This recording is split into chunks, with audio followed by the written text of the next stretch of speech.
సదాశివసమారంభాం శంకరాచార్యమధ్యమాం అస్మదాచార్యపర్యంతాం వందే గురుపరంపరాం.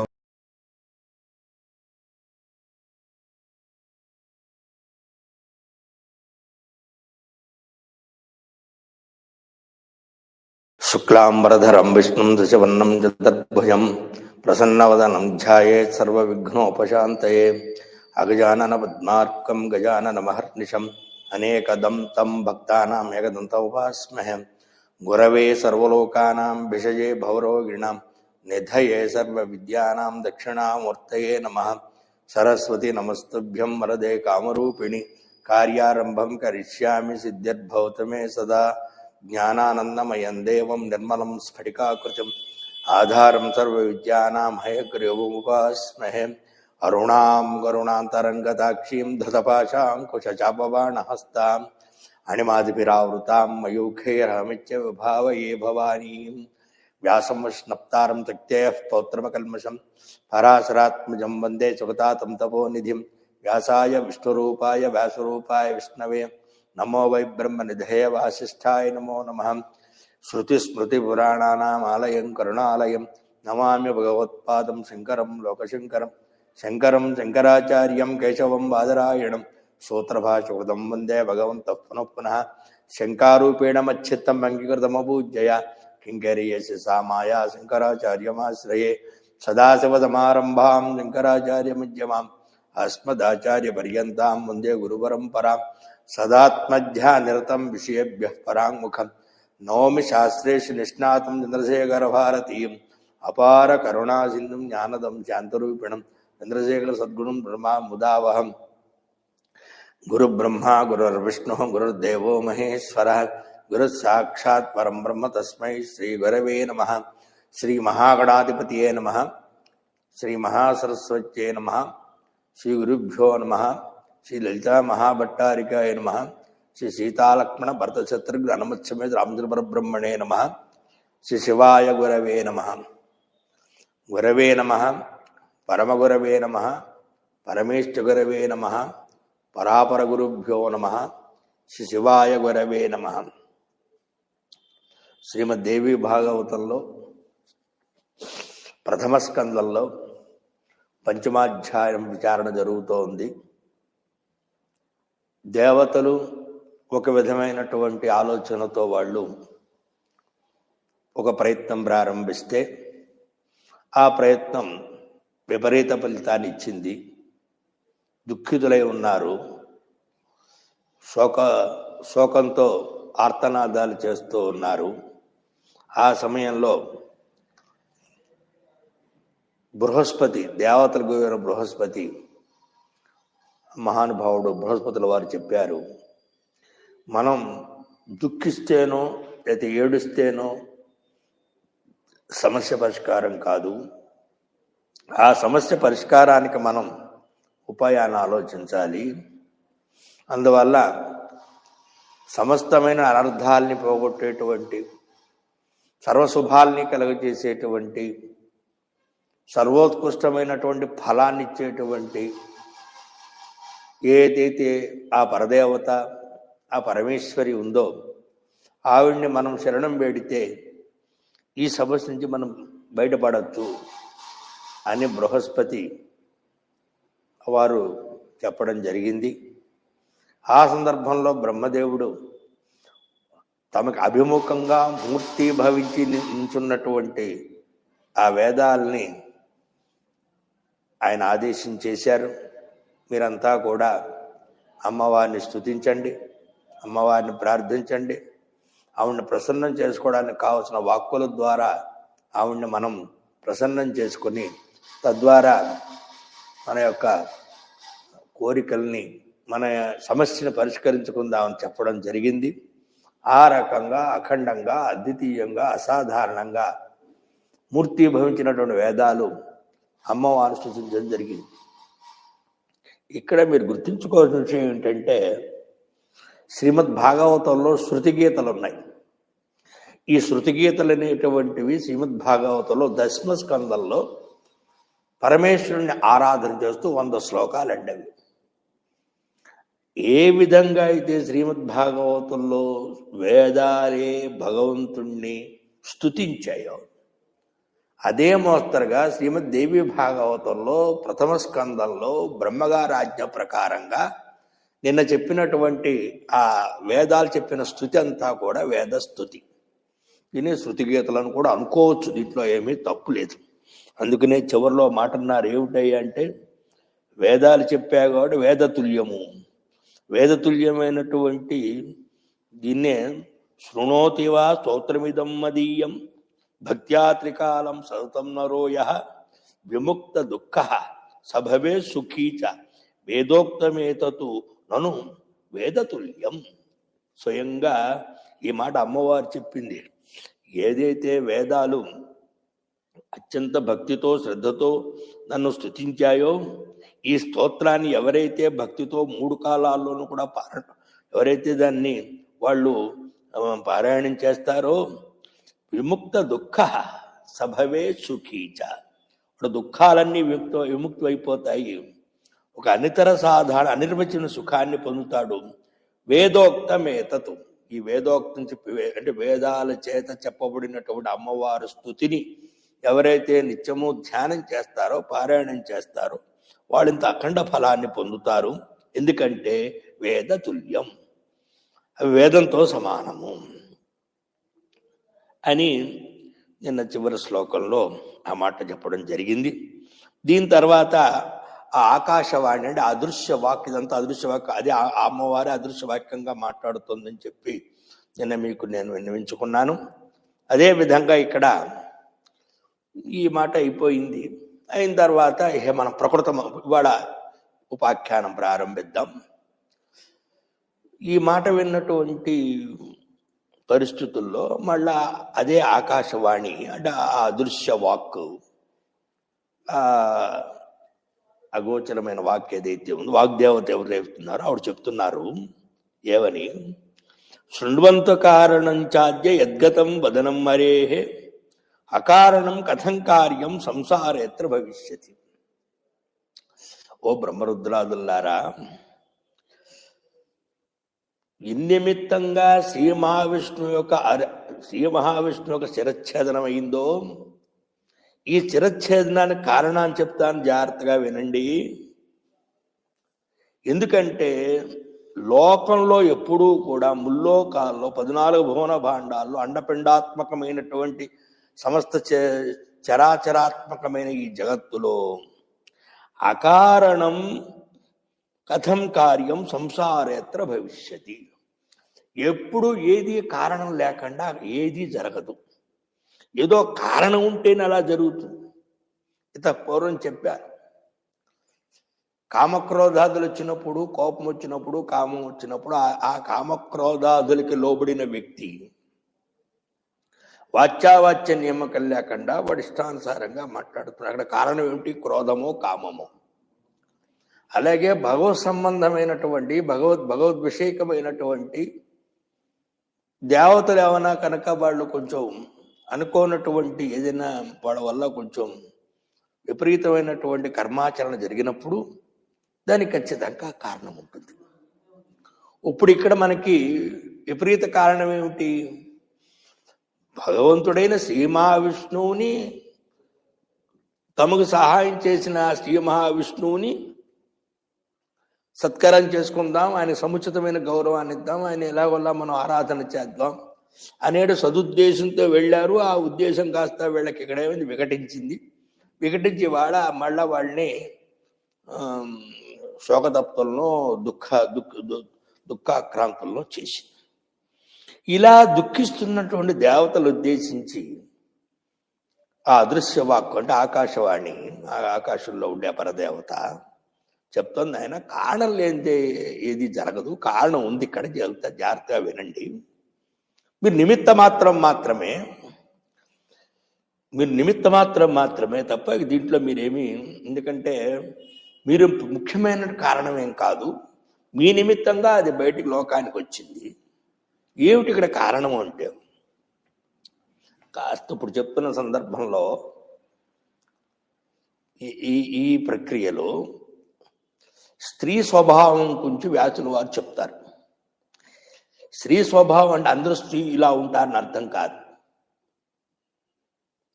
అలాగే చాలా మళ్ళా ఉత్తరోత్తర అనేక చోట్ల పురుషుల యొక్క స్వభావాలు కూడా చెప్తారు. పురుషులు ఇలా ఉంటారని అర్థం కాదు. పురాణాల్లో చాలామంది తమల్ని పండితులుగా ప్రకటించుకుని స్వీయ పాండిత్యం, స్వీయ పండితులుగా ప్రకటించుకున్న పండితులు కొంతమంది ఉన్నారు. వాళ్ళు ఏం చేస్తుంటారంటే పురాణాల్లో స్త్రీల్ని నిందించారు, స్త్రీల్ని దూషించారు, స్త్రీలు చాలా తక్కువగా చూశారు, స్త్రీలు చాలా ఏదో ఒక ఆటబొమ్మగానో లేకపోతే ఏదో అని చెప్పారు.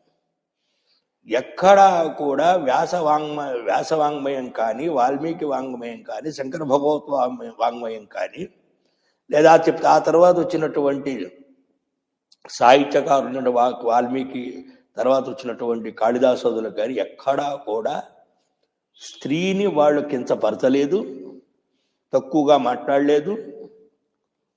పాతివర్త్యాన్ని, స్త్రీ యొక్క పాతివర్త్యాన్ని ఎల్లలోకాలకి తెలియపరచడం కోసం వాళ్ళు నిరంతరము శ్రమించారు. ఇది ముందు గుర్తుపెట్టుకోండి. కానీ మరి అందరు స్త్రీలు ఒకలా ఉండరు కదా, మారుతున్నప్పుడు మార్పు వస్తూ ఉంటుంది. ఆ మార్పుని ఇక్కడ ప్రస్తుతానికి చర్చిస్తున్నారు. ఎవరి విషయంలో ఈ మార్పుని? శ్రీ మహాలక్ష్మి అంటే అర్థం ఏంటి? ఇక్కడ ఏం చెప్పింది? శ్రీ మహావిష్ణు యొక్క శిరచ్ఛేదనానికి ఒక అసాధారణ కారణం ఉంది అన్నప్పుడు ఆ కారణానికి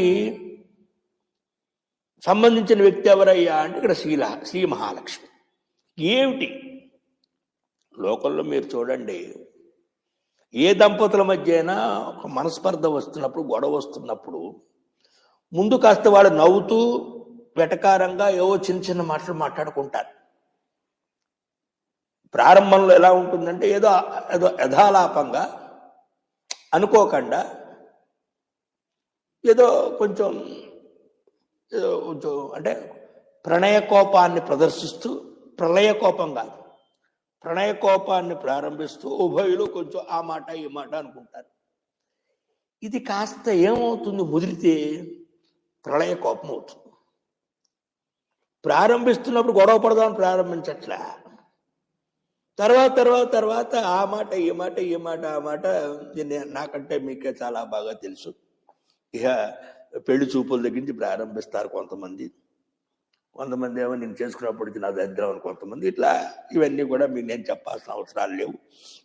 ఎవరి ఊహకి వాళ్ళకి అందుతూ ఉంటాయి.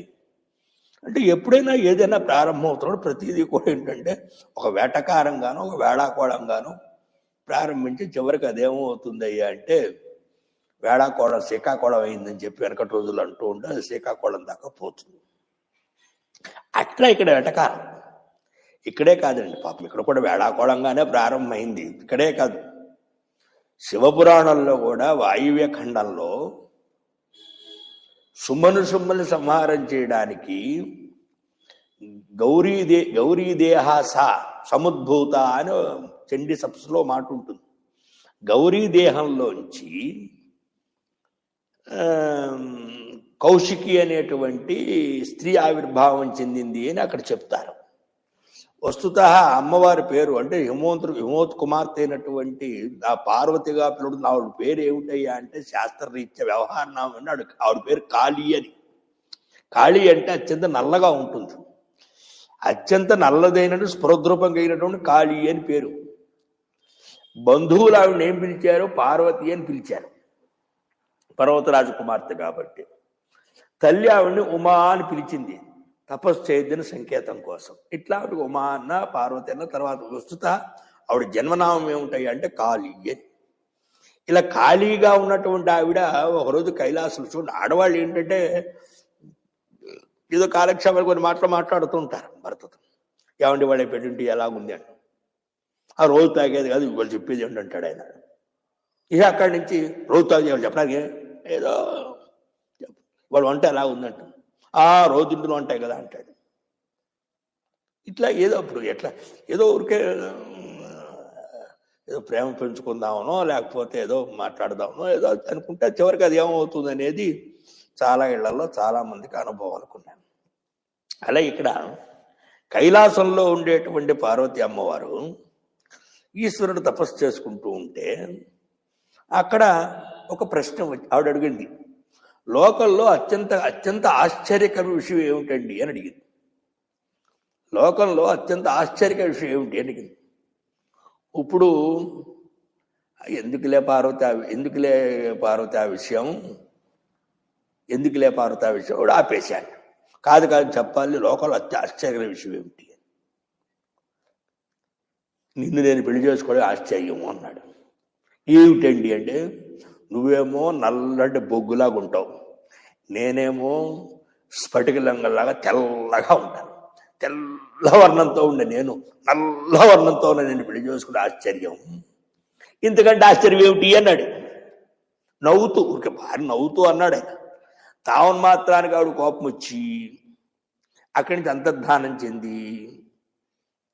అంతర్ధానం చెంది బ్రహ్మగారు తపస్సు చేసి నా రూపాన్ని మారుస్తావాలి అంటే, నేనైనా మార్చగలనమ్మా, శివాజ్ఞ అయితే మారుస్తానని చెప్పడం. అక్కడి నుంచి ఆవిడకి ఆ గౌరీగా ఆవిడ మళ్ళా తెల్లటి ధవళ ఛాయితో ఆవిడ ఆవిర్భావం చెందని ఉపాఖ్యానం అక్కడ ఉంది. ఈ మాట ఈశ్వరుడు ఎందుకన్నాడంటే, శుంభను కోరుకున్నారు వరం. అంటే స్త్రీ గర్భంలోంచి కాకుండా స్త్రీ దేహం నుంచి ఇంకో స్త్రీ దేహం పుట్టాలని కోరుకున్నాడు. స్త్రీ దేహం ఎక్కడైనా గర్భంలోంచి పిల్లలు పుడతారు, దేహంలోంచి దేహం రాదు కదా. ఒక స్త్రీ దేహంలోంచి వచ్చినటువంటి ఇంకో స్త్రీ దేహం వల్ల నాకు చావు కావాలి అని కోరుకున్నాడు. అందువల్ల ఆవిర్భావం చెందవలసిన అవసరం వచ్చింది ఆవిడికి. అంతే తప్ప అక్కడ ఈశ్వరుడు నీకు నా కలయికే ఆశ్చర్యం అదేంటంటే కేవలం నిమిత్తం, ఏదో నిమిత్తం లేదు, భవిష్యత్తులో వస్తుంది. దక్ష ప్రజాపతి అమ్మవారు సతీదేహాన్ని త్యాగం చేయడానికి ఎవరు దొరుకుతారని ఆలోచిస్తే దక్ష ప్రజాపతి గురించి ఆలోచించింది. దక్ష ప్రజ సరైన వ్యక్తి, ఎందుకు దేహత్యాగం చేయాలనుకుంది ఆవిడ భవిష్యత్తులో చెప్తారు. ఇవన్నీ ఉన్నాయి చాలా చాలా. దేవీ భాగవతంలో అనేక రహస్యాలు, శివపురాణాన్ని తీసుకోవాలి, శివపురాణంలో ఉండే అనేక విషయాలు దేవీ భాగవతంలో సమన్వయం చేయాలి.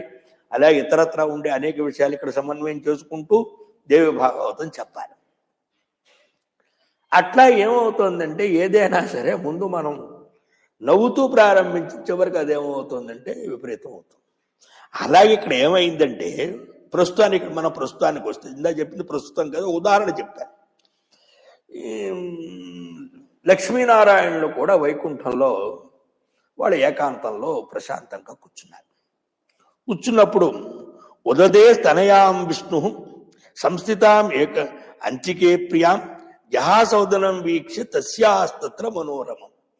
అత్యంతమైనటువంటి అందమైన లక్ష్మీది యొక్క ముఖారవిందాన్ని చూసి విష్ణు నవ్వాడండి. విష్ణు నవ్వాడు, ఇప్పుడు ఏమన్నా ఏది మాట్లాడాడు, ఆవిడ ముఖారవిందాన్ని చూసి నవ్వాడు. ఎప్పుడైతే అలా నవ్వాడో తయాజ్ఞాతం హరిర్నూనం కథం మాం హసతి ప్రభు. ఎప్పుడైనా సరే నన్ను సీమా విష్ణువు నా ముఖారవిందాన్ని చూసి నవ్వాడు కాబట్టి నాదో ఏదో లోపం ఉంది అనుకుంది. ఏదో లోపాన్ని చూసి నవ్వాడు. తెలుగులో సామెత ఉంది, నవ్వు 4 విధాల చేటు. చాలా మంది చెప్తున్న నవ్వు 4 విధాలు మంచిది. నిజమే, మంచిదే. కానీ ఆ నవ్వు వల్ల ఎవడైనా మనం నవ్వుతుంటే అంటూ ఉంటాం, ఓహో నాకు సమాధానం చెప్పాలి ఏమిటి అనే భావంతో నవ్వుతున్నావు కదా. ఇలా నవ్వుకి అటు ప్రతికూలమైనటువంటి భావన ఉన్నాయి, అనుకూలమైన భావనలు ఉన్నాయి. ఎదుటి వ్యక్తి మనం అర్థం చేసిన దాన్ని బట్టి ఉంటుంది. ఎదుటి వ్యక్తి మన మీద మంచి అభిప్రాయం ఉంటే నవ్వితే వాడేమీ దాంట్లో పెద్దగా పట్టించుకోడు.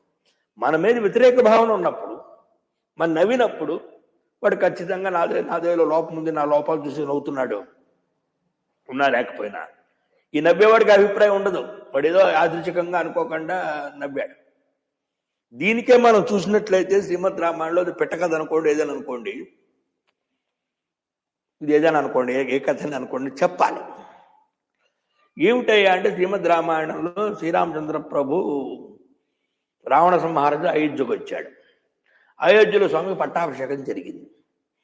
పట్టాభిషేకం చేస్తే సీతాపార్వతిద్దరు కూడా సింహాసనం మీద కూర్చున్నారు. వామే భూమిసుత పురస్థో హనుమాన్ పృష్ఠే సుమిత్రాసుత పార్శ్వయోహో భరతశత్రుఘ్ను పార్శ్వల్లో ఉన్నారు.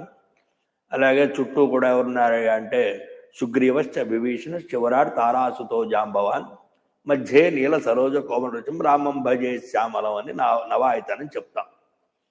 ఇటువైపు భరతుడు, శత్రుఘ్నుడు, చుట్టూ 4 కోణాల్లో 4 ఉపదిక్కుల్లో సుగ్రీవుడు, విభీషణుడు, అంగదుడు, జాంబవదాదులంతా కూడా ఉన్నారు. ఇలా ఉంటూ ఉండగా వెనకాల ఛత్రం పట్టుకున్నటువంటి లక్ష్మణుడికి నవ్వు వచ్చి ఆయన కాస్త నవ్వాడు. ఎప్పుడైతే లక్ష్మణుడు నవ్వాడో లక్ష్మణుడు యొక్క నవ్వును చూసిన రాముడు, వీడు నన్ను చూసే నవ్వుతున్నాడు, ఎందుకంటే అన్నయ్య నీకెంత నీ భార్య మీద వ్యామోహం, ఎక్కడో లంకలో ఉన్న భార్యను తెచ్చుకున్నావు, పితృవాక పరిపాలన అంటూ అడవులు పాలయ్యావు, నీ భార్య కోసం ఎంత పరితపించావు, ఎంత ఏడిచావు, ఎంత మొత్తుకున్నావు అని నవ్వుతున్నాడేమో అని రాముడు అనుకున్నాడు. సీతమ్మ తల్లి అనుకుంది, అవును అప్పుడు రాముడు ఆ మారీచుడు మాయ జింక వచ్చినప్పుడు ఆశ్రమం దగ్గర కాపలా పెట్టినప్పుడు అనేక దుర్భాషలు మాట్లాడాను కదా, పరుషమైన మాటలు మాట్లాడాను కదా, అమ్మా నిరపరాధన నిన్ను మాటలు మాట్లాడతావా, నీకే తగింది అన్నట్టుగా నవ్వాడేమో అని సీతమ్మ తల్లి అనుకుంది. దీన్ని చూస్తున్నటువంటి భరతుడు చూసి, ఒరే నాయన నీ తల్లి అనుగ్రహంలే కదా మేము 14 ఏళ్ళు వనవాసం చేశాము, నీ తల్లి అనుగ్రహం చేతనే కదా సేతు నిర్మాణం చేసి లంకకెళ్ళి ఎవరినో చంపి తీసుకురావాల్సి వచ్చింది, ఇప్పుడు తగుదనమ్మా అంటూ వచ్చి రాముడి పక్కన నుంచున్నావా అని నవ్వుతున్నట్టుగా భరతుడు అనుకున్నాడు. సుగ్రీవుడు, ఓరి పిచ్చి వెదవా, మీ అన్నయ్యని చంపేసిన వాడు శత్రువు, దగ్గరుండి అన్నయ్యని చంపించావు, నువ్వు భ్రాతృఘాతకుడివి నువ్వు అని ఆయన అనుకున్నట్ట సుగ్రీవుడు. విభీషణుడు ఇంచుమించు అదేక వాడు కూడా నవ్వుకున్నాడు.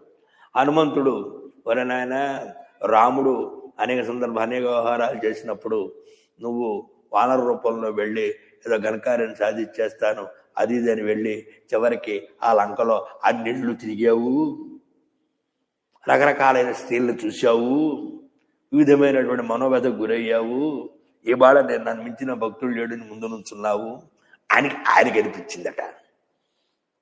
ఇలా ఎవరికి వాళ్ళకి ఆయనేం మాట్లాడలే, ఎవరికి వాళ్ళకి ఆ నవ్వుకి ఎవరి చిద్గత భావాలు ఎలా ఉంటాయో, ఎవరి మనోభావాలు ఎలా ఉంటాయో వాళ్ళకి ఆ విధంగా ప్రస్ఫుటించి అందరూ ఆగలేక ఎందుకు నవ్వావురా అని అడిగారు.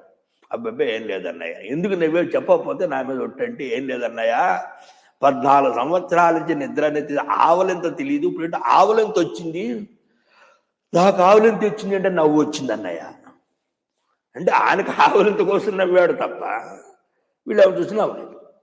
అట్లా ఇక్కడ కూడా మా ప్రస్తుతాన్ని శ్రీ మహావిష్ణువు అవును చూసి నవ్వాడు. ఈవిడేమనుకుంటుంది, నాలో లోపం ఉందేమో, నేనేదో సరిగ్గా నాదేదో లోపం కనపడి నవ్వుతున్నాడు అని. లోకంలో రెండిట్లకి పెట్టుబడి అక్కర్లేదండి, కోపానికి అపార్థానికి. కోపం తెచ్చుకోవడానికి పెట్టుబడి అక్కర్లే, కారణం అక్కర్లే, ఊరికే నిష్కారణం కోపం వచ్చేస్తుంది. ఒక వ్యక్తిని అపార్థం చేసుకోవడానికి కూడా ఏ పెట్టుబడి అక్కర్లేదు, దానికి ఏ కారణాలు అక్కర్లేదు, ఊరికే వచ్చేస్తుంది అపార్థం. వాడండి వెధవండి, ఏం చేశాడు నీకు, కారణం చెప్పడం మళ్ళా. ఇటువంటి వాడు అందరికీ తగులుతూ ఉంటారు. అలా ఆవిడ నవ్వింది. తయాజ్ఞాతం హరిర్నూనం కథం మా మసతి ప్రభు విరూపం హరిణా దృష్టం ముఖం మే కేన హేతులు. ఏదైనా ఇవాళ కనపడకూడనటువంటి విరూపం ఏమైనా నాకు ముఖంలో కనపడిందా? అవును అడుకుంటూ వినా అపి కారణేనాచ కథం హాస్య సంభవ. ఎప్పుడూ కూడా కారణం లేకుండా నవ్వు రాదు, నవ్వాడుగా ఏదో కారణం ఉంది. ఇది కారణమా? సపత్నీవ కృతేన మన్యే అన్యా వరవర్ణిని. ఒకవేళ కనుక నాకేమైనా ఇంకో సవితిని తీసుకురాబోతున్నాడా, లక్ష్మి నీకు ఇంకో సవితి రాబోతోంది, ఇంకో బెళ్ళం రాబోతోంది, నీ ప్రాభవం తగ్గుతుంది అనే విషయాలు ఏమైనా నవ్వాడా? ఇప్పుడు ఎక్కడ దాకా వెళ్ళిపోయింది, అప్పుడు ఆవిడ సవితి దాకా వెళ్ళిపోయింది ఊరికే నవ్వితే. అందుకనే తర్వాత చెప్తాడు, తత కోపయుత జాత మహాలక్ష్మి తమో గుణ. ఎప్పుడైతే ఎవరికైనా సరే లోకంలో ప్రశాంతంగా మాట్లాడుతున్నప్పుడు, విచక్షణతో మాట్లాడుతున్నప్పుడు, ఉచితానుచితంగా మాట్లాడుతున్నప్పుడు సాత్విక శక్తి ఉంటుందండి. కాస్త కొంచెం వాడు డోసు పెంచినప్పుడు, కొంచెం వాడు కోపాన్ని ప్రదర్శిస్తున్నప్పుడు రాజసీ శక్తి ప్రారంభమవుతుంది. ఏం మాట్లాడుతున్నాడో తెలియక, ఎవరితో మాట్లాడుతున్నాడో తెలియక, ఏం చేస్తున్నాడో తెలియక ప్రవర్తించే వ్యక్తుల్లో ఉండేటువంటి ప్రధాన గుణం ఏమిటంటే తమో గుణం. సత్వగుణం ఉంటే శాంతంగా ఉంటాడు, రజోగుణం ఉంటే కొంచెం ఎక్కడో ఏదో కొంత కోపాన్ని ప్రదర్శిస్తాడు, తమో గుణం ఉంటే వాడు ఇంకా పరాకాష్ట. అలాగా ఈ విధమైన కోపోద్రిక్తమైన శ్రీ మహాలక్ష్మిలోకి తమో గుణం ప్రవేశించింది. తమోగుణం తామసి సదాశక్తి తయాదేహే సమావిశదు కేనచిత్ కాలయోగేన దేవకార్యార్థ సిద్ధయే.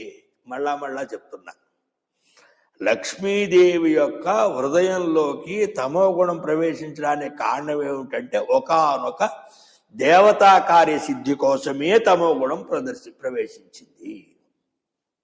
అంతే తప్ప మనలాగా నిష్కారణ కోపం కాదు. దేవతలకు ఏదో కార్యం సిద్ధింప చెయ్యాలి.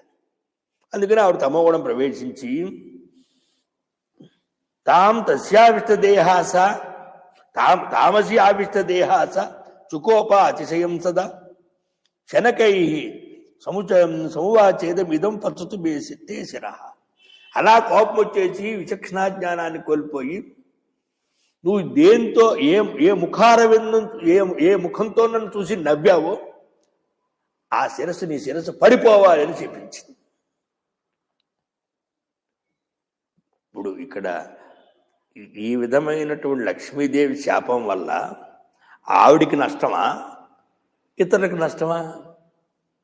చూడండి, చాలామంది కొన్ని వాళ్ళు చూసి నిర్ణయాలు కొన్ని అది వాళ్ళనే దహించేస్తున్నా కూడా, వాళ్ళనే దగ్ధం చేసేస్తున్నా కూడా ఇంగిత జ్ఞానం లేకుండా వాళ్ళు నోటితో సుస్సనేస్తూ ఉంటారు. ఇప్పుడు చూడండి, లక్ష్మీదేవి ఏం చేసింది? నీ శిరస్సు పడిపోవాలని చెప్పించింది. ఎవరి శిరస్సు? అది భర్తేగా, మరొకడు కాదుగా. భర్త శిరస్సు పడిపోతే ఏడ్చేది ఎవరి ముందు? వెనకటి రోజులో మాట ఉంది, అత్తగారి మీద కోపంతో కుమారుడు పిల్లవాడు తీసి పొయ్యిలో కూర్చోబెట్టిందిట. అత్త మీద కోపంతో పిల్లలు తీసి పొయ్యిలో కూర్చోబెట్టింది. రేపొద్దున ఏమవుతుంది? ఆ పొయ్యిలో ఆ పిల్లాడు ముట్టు కారిపోతుంది. ఎప్పుడు వాడికి సేవ చేయవలసింది ఎవరు? మళ్ళీ ఈవిడేగా. దీన్ని అవివేకం అంటారు, అజ్ఞానం అంటారు. ఏదో మనం కోపం వచ్చినప్పుడు, ఆ తమోగుణం ప్రవేశించినప్పుడు అసలు మనం ఏం మాట్లాడుతున్నాము, ఎదురు వ్యక్తి ఎవరు, అసలు ఏమిటిది, వాడు గొప్పతనం ఏమిటి, ఏం ఉండవాడిని. ఇంకా మహాతల్లి లక్ష్మీదేవిలో తమోగుణం ప్రవేశిస్తేనే భర్త శిరస్సే పడిపోవాలని చెప్పించిందే స్త్రీ. ఇక్కడ చెప్తున్నా, స్త్రీ స్వభావాచ్య భావిత్వాత్ కాలయోగా నిర్గత. ఇక్కడ స్త్రీ స్వభావం అనాలోచితంగా మాట్లాడే స్వభావం. అది కాక భావిత్వాద్ కాలయోగాత్, జరగబోయేటువంటి ఏదైతే ఒక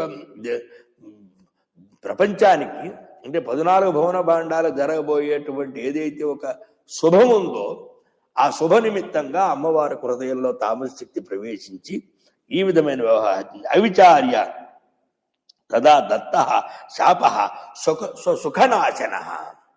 భర్త శిరస్సు పడిపోవాలంటే తన సుఖమేగా నాశనం, మరొకటి కాదుగా. ఏమాత్రం విచారం లేకుండా ఆ శాపాన్ని ఇచ్చింది. ఎవరు చెప్తున్నారండి ఈ మాట? ఆకాశంలో ఉండేటువంటి ఒక వాగ్రూపమైన అదృశ్య దేవత, బ్రహ్మ దేవత చెప్తున్నా. ఆయన సీమా శిరస్సు పడిపోవడానికి మీరు కారణం కాదు, లక్ష్మీదేవి శాపము.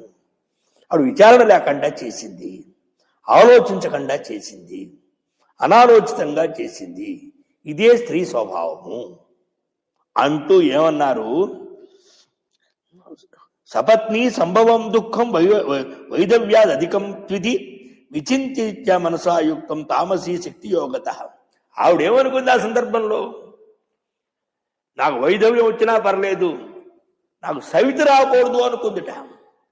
సవిత వస్తుందనే భయం, సవిత వస్తుందనే దానికంటే కూడా వైదవ్యం చాలా చిన్నది ఆవిడకి ఆ దృష్టిలో.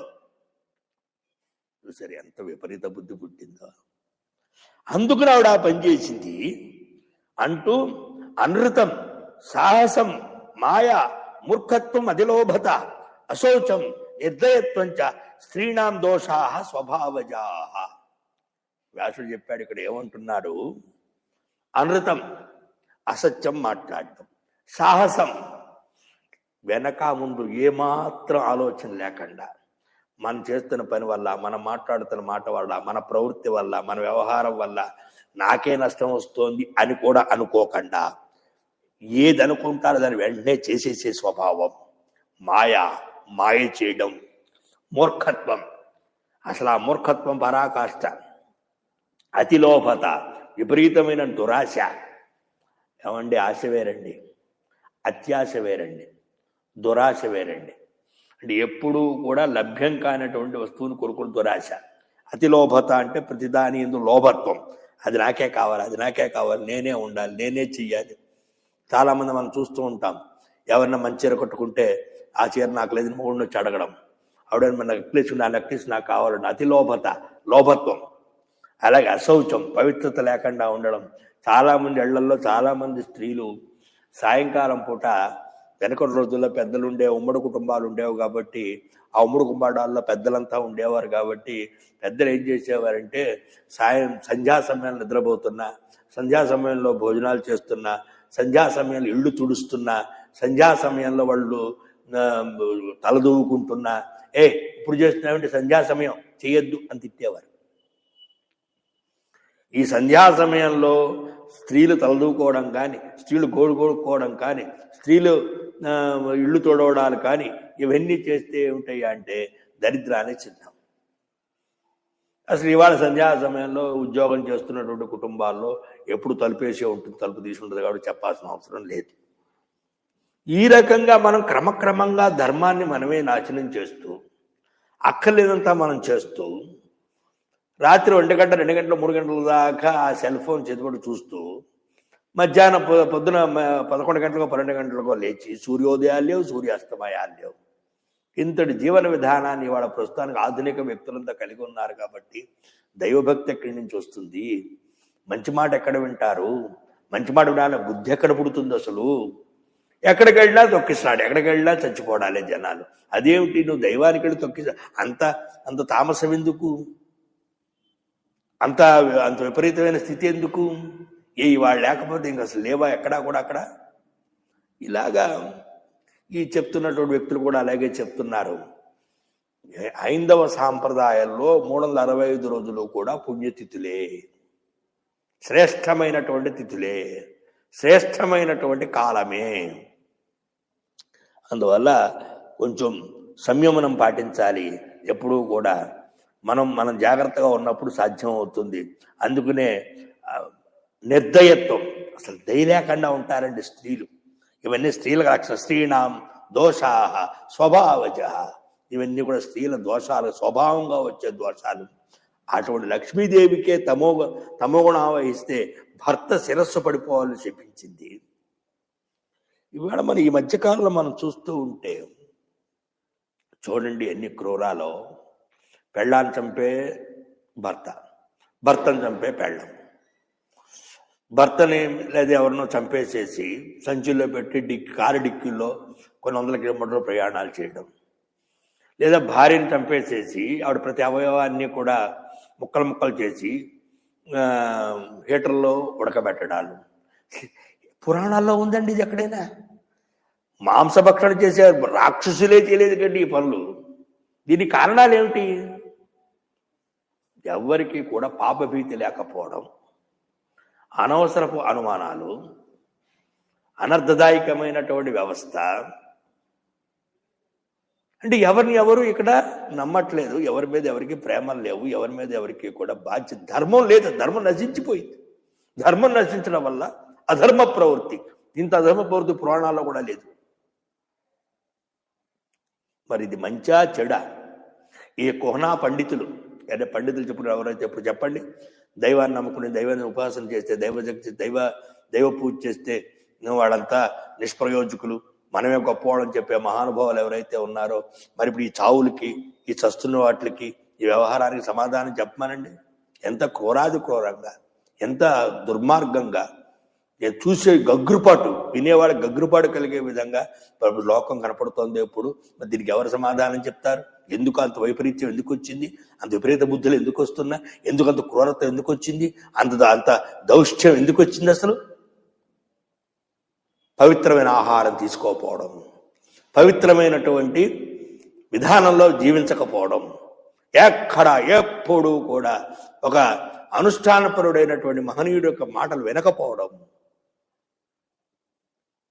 సత్సంగం అంటే ఎవరో చెప్తూ ఉంటారు, ఏదో సత్సంగం అనుకుంటారు. సత్సంగం అంటే వేదాంతవేత్తలైనటువంటి సశాస్త్రీయంగా గురు ద్వారా అభ్యాసం చేసినటువంటి వేదాంత అధ్యయనం చేసిన వ్యక్తులు ఎవరైతే ఉండో వాళ్ళ సావాసాలు లేకపోవడం, ఒక మంచి మాట వినకపోవడం. అది ఇంత ఘోరం ఏమిటండి? ఎప్పుడు కనీ విని ఎరగని ఘోరాలు. రోజుకి ఎంత చూస్తున్నా మనకు తెలిసిన చావులు ఒక 50-60 ఉంటున్నాయి. ఎక్కడైనా ఉందంటే శ్రీ చావులు?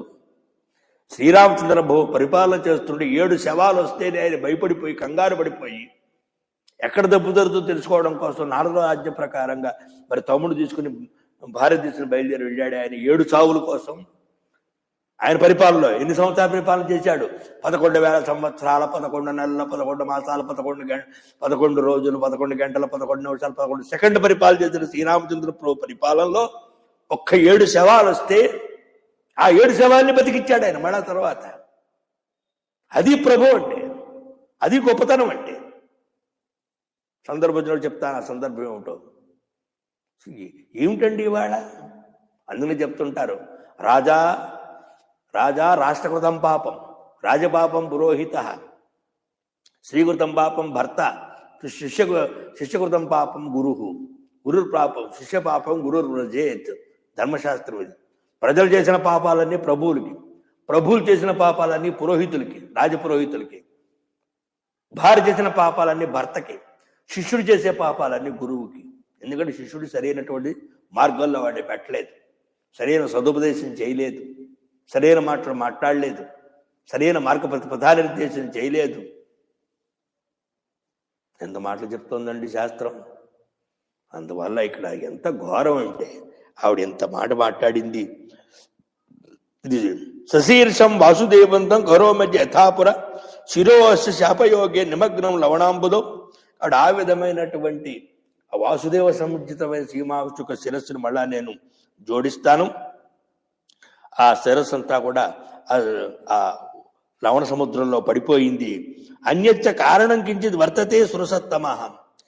ఏమండి, లక్ష్మీదేవికి స్వతహాగానే తమోగుణం ఆవహించిందా, లేదా అక్కడ మళ్ళా ఏమైనా మరో కారణం ఉందా అన్నాడు.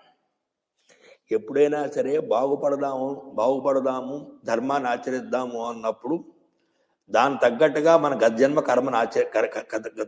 జన్మ కర్మని చేస్తే ఆ కర్మానుగుణంగా మనకి ఆ సమయంలో సద్బుద్ధి కలిగి ధర్మానుష్ఠానం వైపు మనకి ప్రయాణం చేస్తాం. మనం దుష్కృతులు చేసినప్పుడు, గత జన్మలో దుర్మార్గాలు చేసి పాప సంపార్జన చేసినప్పుడు మనం ఎంత ఉన్నతమైన వంశంలో పుట్టినా, ఎంత గొప్ప వంశంలో పుట్టినా, ఎంత గొప్ప వర్ణంలో పుట్టినా కూడా పాపాలే చేస్తాం తప్ప పుణ్యాలు చెయ్యం. ఎందుకయ్యా అంటే వాడి జన్మ అటువంటిది. పాప ఫలం పాపాత్మ పాపమేవ చకార సహా అంటాడు. వాడు పాపాత్ముడే, మన పాపమే చేస్తాడు వాడు.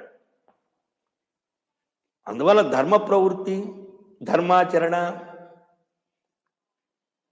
మానవమానాన్ని సమానంగా సహించే బుద్ధి, ఇదంతా కూడా పుణ్యం ఉంటే తప్ప సాధ్యం కాదు. అలాగే ఇక్కడ లక్ష్మీదేవికి ఇప్పుడు ఈ విధమైనటువంటి శాపాన్ని ఇవ్వాలనే భావన రావడానికి ఏమిటి కారణం? తమో కూడా ఎందుకు ప్రవేశించింది అని కారణం. ఎందుకంటే మీరు దేవకార్యార్థ సిద్ధయ్య అన్నారు కదా పూర్వం.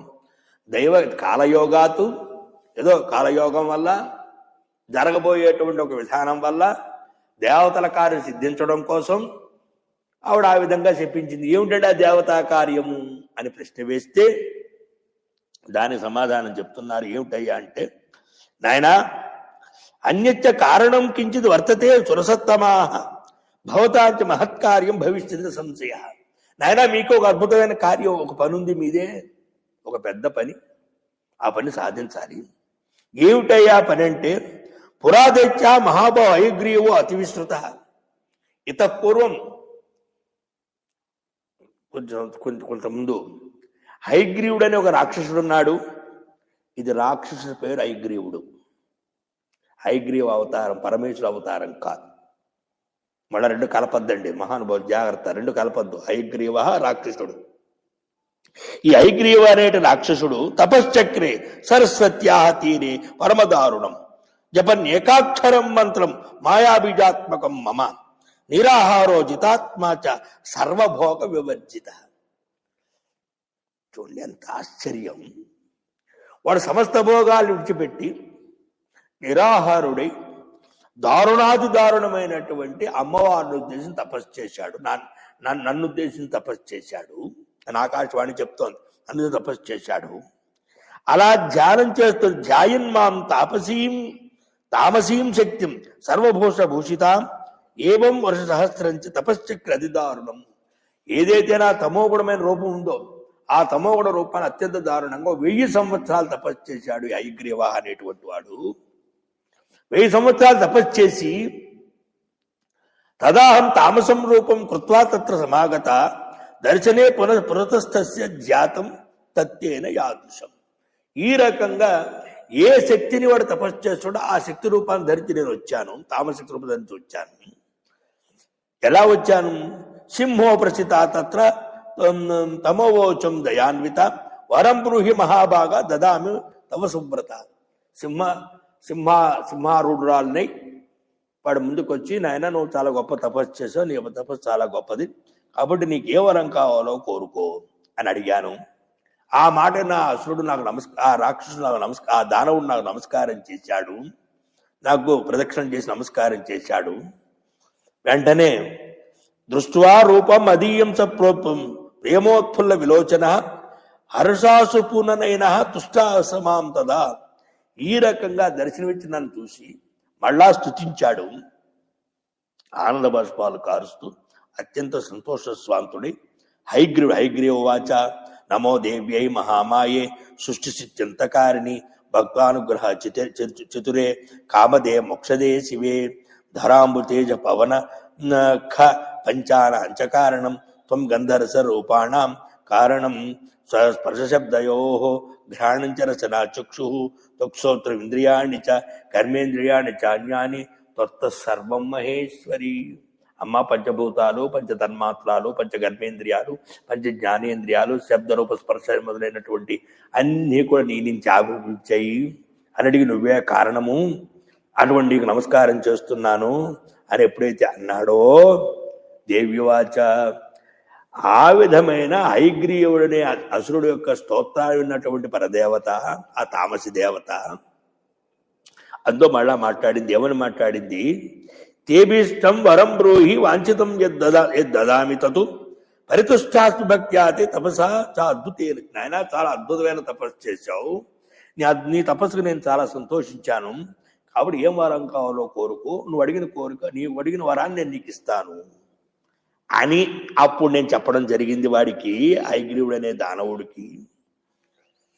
ఇక్కడ ఒక విషయం గుర్తుపెట్టుకోండి. అనాది కాలంగా అనేక యుగాల్లోనూ కూడా ఈ అసుర సంజితమైనటువంటి వాళ్ళు, రాక్షస సంజితమైనటువంటి వాళ్ళు, లేదా అనేక మంది అనేక విధాలుగా భగవంతుడికి తపస్సు చేసి ఘోరాతి ఘోరంగా అత్యంత కఠినంగా అన్ని భోగాలు పక్కన పెట్టి నిరాహారంగా అస్థిపంజరాల్లా మారిపోయి అంత గొప్ప తపస్సు చేసి భగవంతుని దర్శించుకున్నారు. భగవంతుని దర్శించుకుంటే ఈ తపఃఫలం ఏమడగాలి వాళ్ళు?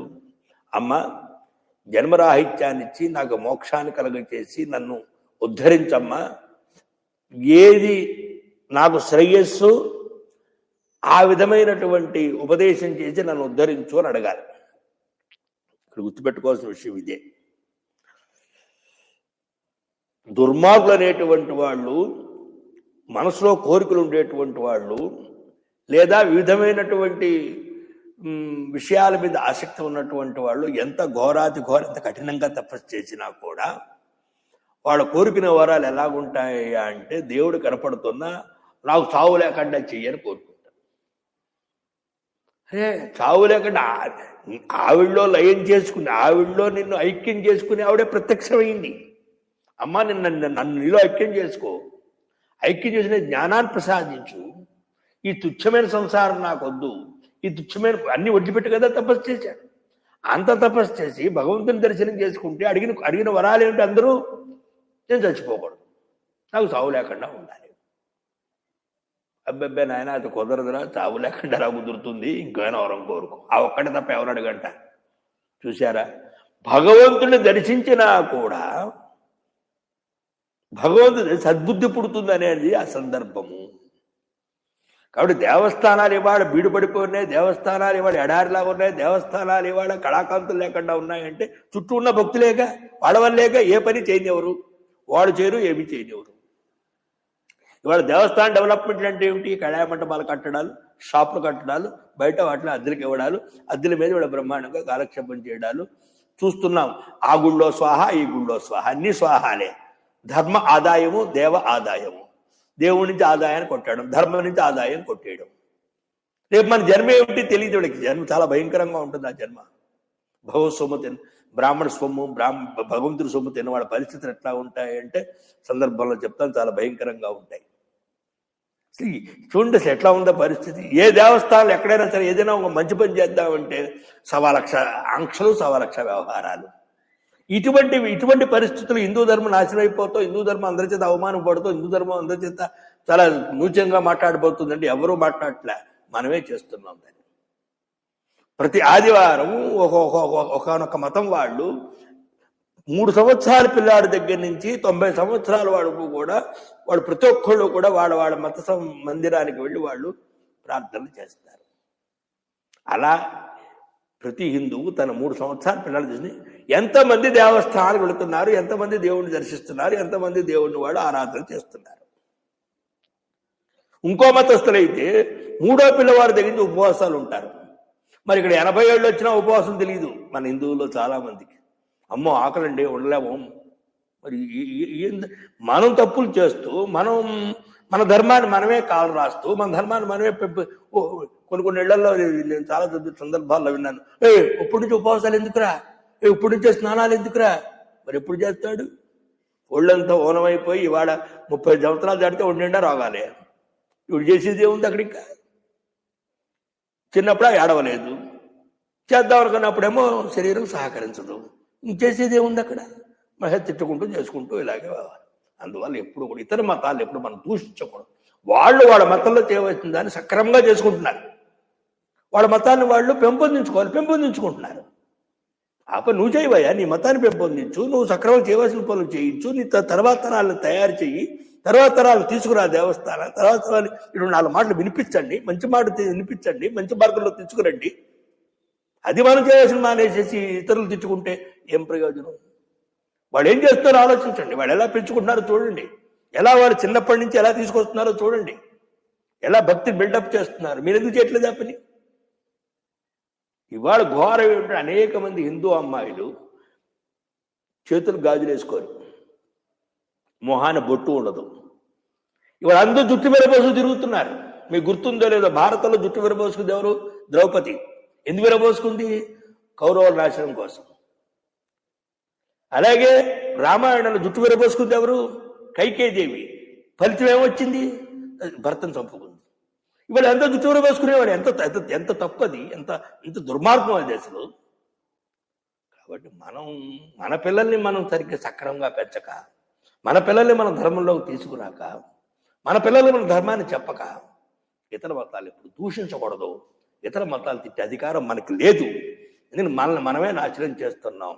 ఇవాళ కొన్ని వేల దేవస్థానాలు ఆంధ్రదేశంలో ఉన్నాయి.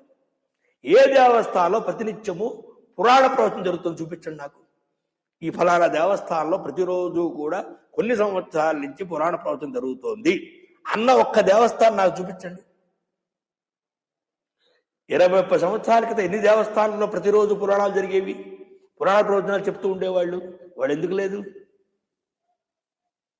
కాబట్టి మనం రాను డబ్బు డబ్బు డబ్బు అనుకుంటూ, లేదా మనం భోగాలు అనుకుంటూ, లేదా మనమే తెలివైన వాళ్ళం, మనం చదువులే గొప్పవి, మనమే పండితులు, మనకి ఎవరు చెప్పక్కర్లేదు అనే భావంతో మనం ప్రయాణం చేస్తున్నాం. కాబట్టి హిందూ మతం రోజు రోజుకి హ్రస్వాన్ని చెందుతోంది, క్షీణత్వాన్ని పొందుతోంది. పండితులు వాళ్ళు ఎలా ఉన్నారో లోకానికి తెలుస్తోంది, పామర్లు వీళ్ళు ఎలా ఉన్నారో తెలుస్తోంది. అంటే దాన్ని వాడిపోతున్నారు. కనపడినప్పుడు మాత్రం మేము హిందూ మతం తప్పించిపోతున్నాం, హిందూ మతం మేము చాలా ఆలోచిస్తున్నాం. నువ్వు తప్పించడం అక్కర్లేదు, ఆలోచించడం అక్కర్లేదు. నువ్వు చేసే పని చేస్తే చాలు. చేసే పని చేయట్లేదు. ఎందుకు ఈ మాట చెప్తున్నానంటే, ఎప్పుడైనా సరే ఒక వ్యక్తిలోంచి ఒక మాట వచ్చిందంటే దానికి కర్మ కారణం అవుతుంది. అలాగే ఇప్పుడు లక్ష్మీదేవి యొక్క నోట్లోంచి ఈ మాట రావడానికి కారణం ఏమిటయ్యా అంటే అక్కడ కర్మ కారణం అవుతుంది. సాక్షాత్తు భగవంతుని చూశాడు, అమ్మవారు ప్రత్యక్షమైంది. ప్రత్యక్షమైతే జ్ఞానాన్ని కోరుకోవాలి లేదా ముక్తిని కోరుకోవాలి. ఎందుకంటే మీరు అంటారు భగవంతుడు ప్రత్యక్షం అయితే ఎవరైనా అలా కోరుకున్నారా అని. ఏమంటే ప్రహ్లాదుడు ఏం కోరుకున్నాడు? ఇంద్రలోకాన్ని కోరుకున్నాడా? లేదా చావు ఉండకూడదని కోరుకున్నాడా? సర్వకార సర్వావస్థ నీ పాత్మ భక్తిని ప్రసాదించవయ్యా అని కోరుకున్నాడు. సాక్షాత్ హనుమంతుడిని నాయన నువ్వు వైకుంఠానికి రారా అంటే, నేను వైకుంఠాన్ని రాను, గంధమాదన పర్వతంలో నీ చరిత్ర ఎవరు గానం చేస్తూ ఉంటారో, ఎవరు నీ చరిత్రను చెప్పుకుంటూ ఉంటారో వాళ్ళతో కలిసి నేను కూడా నీ చరిత్రను నేను చెప్పుకుంటూ ఉంటాను, భూలోకంలోనే ఉంటాను అని చెప్పాడు. వాడు మనకు ఆదర్శపరం ఎందుకు కాకూడదు? ఈ హిరణ్యాక్షుడు, హిరణ్యశిపుడు, ఈ రావణ కుంభకర్ణులు, శిశుపాల దంతభక్తులు, లేదా శుంభరిశుంభులు, లేదా మహిషాసురుడు, లేదా అశిలోముడు, బిడాలుడు, రక్తబీజుడు వీళ్ళే కావాలా మనకు ఆదర్శప్రాయం? ఎంతమంది భక్తాగ్రేశ్వరులే. మహాతల్లి అహల్య అధ్యాత్మ రామాయణంలో చెప్తారు, మహాతల్లి అహల్య ఎంత 1000 సంవత్సరాలు తపస్సు చేసి రాముడు ప్రత్యక్షం చేసుకుని ఏం కోరుకుంది? ఆయన నీ పాదవద్భారతి స్థిరమైన బుద్ధిని ప్రసాదించవయ్యా అని కోరుకుంది. ద్రౌపది ఏం కోరుకుంది? భాగవతంలో చెప్తారు, తన దేవుణ్ణి ఆరాధన చేస్తూ ఉండగా అమ్మ అమ్మ అమ్మ అంటూ పిల్లలు పిలుస్తూ ఉంటే ఆవిడ చాలా బాధేసి ఈ పిల్లలు పడి ఎప్పుడు విరగడవుతుంది ఏంటి. ఉపపాండవులు చనిపోవడం అదో కారణం.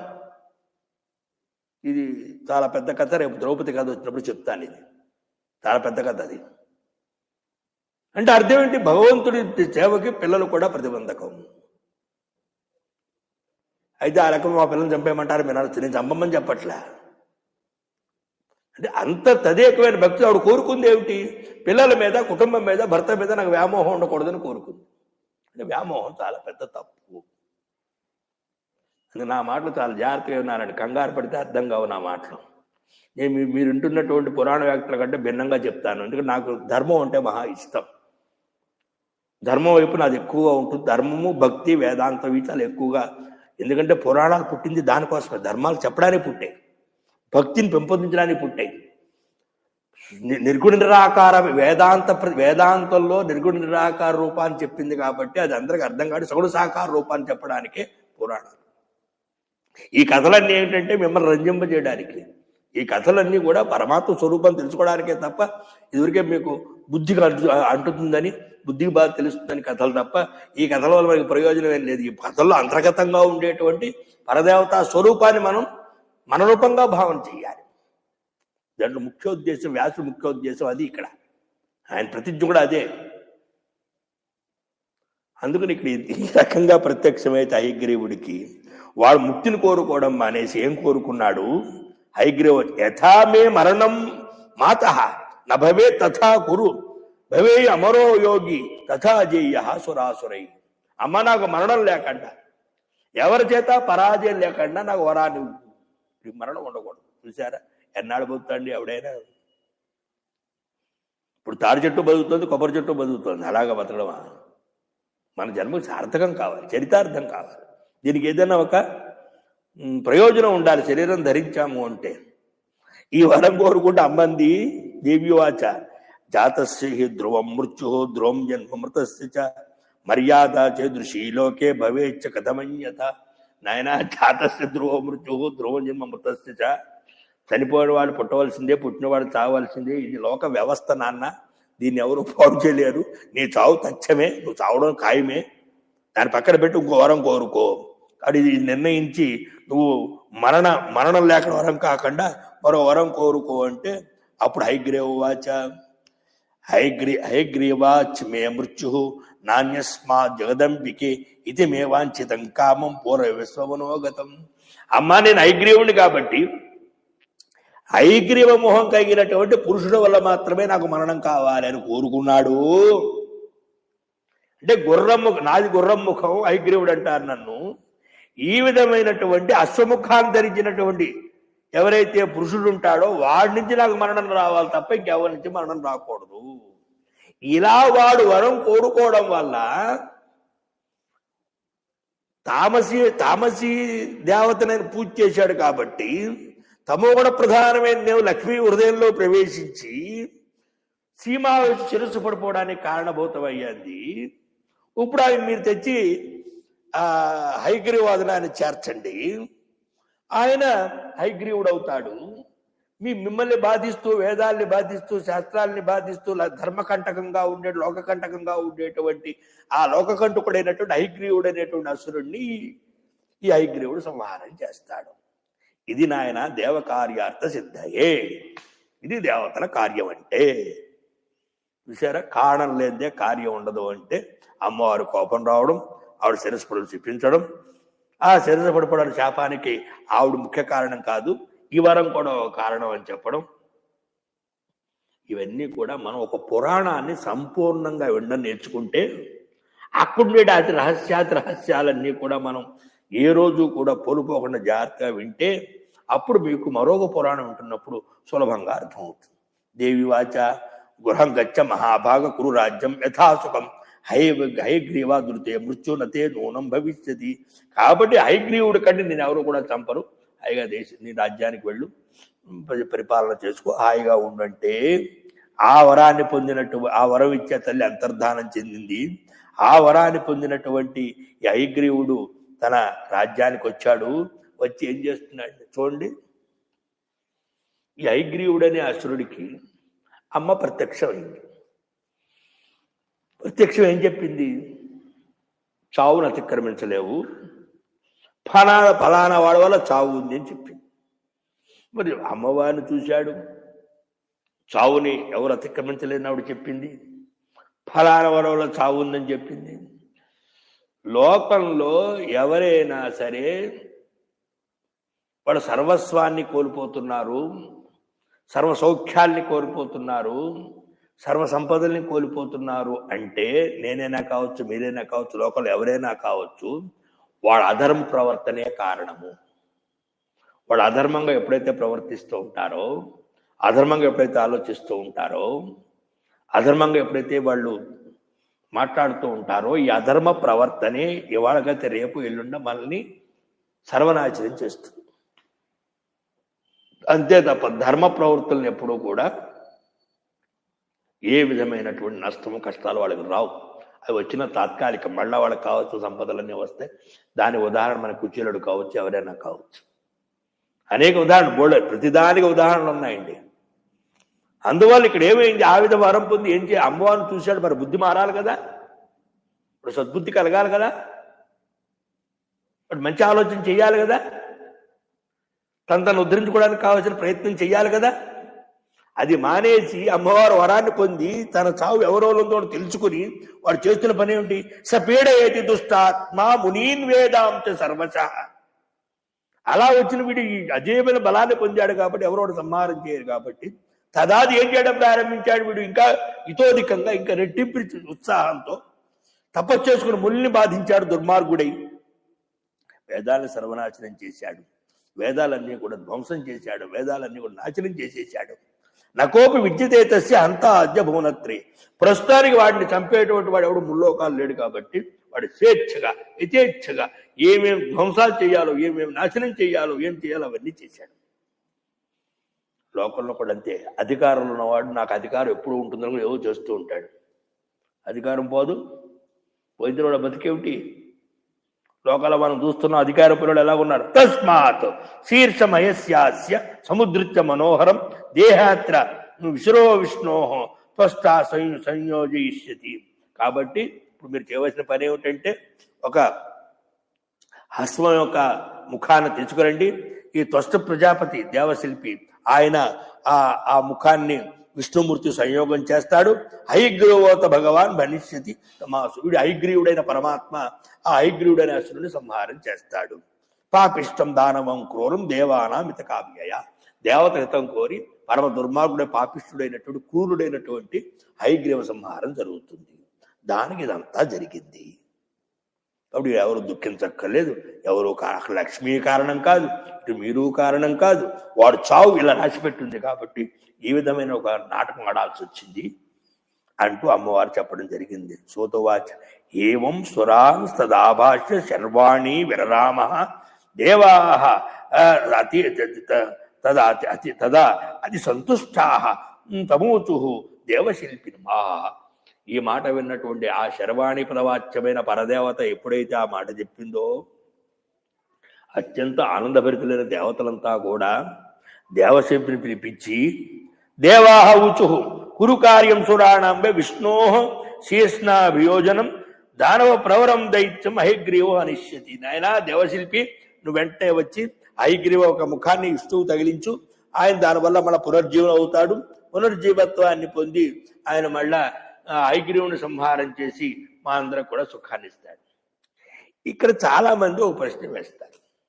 అంటే ప్రశ్న మీరు వేస్తారో తెలియదు కానీ అడిగే అవకాశం కూడా మంచి ప్రశ్న వచ్చి, ఏమంటే వాళ్ళంతా అమృతపానం చేశారు కదా, అమృతపానం చేసిన విష్ణువు శిరచ్ఛేదనం ఏమిటి, ఆయన పడిపోవడం ఏమిటి నిర్జీవంగా, మళ్ళీ ఆయన శిరస్సు పెడితే పునర్జీవనం కావడం ఏమిటి అని. ఇదంతా కూడా అమ్మవారి లీలల్లో ఒక లీల. ఆయన పడిపోను లేదు, ఆయన కూడా పునర్జీవనం లేదు.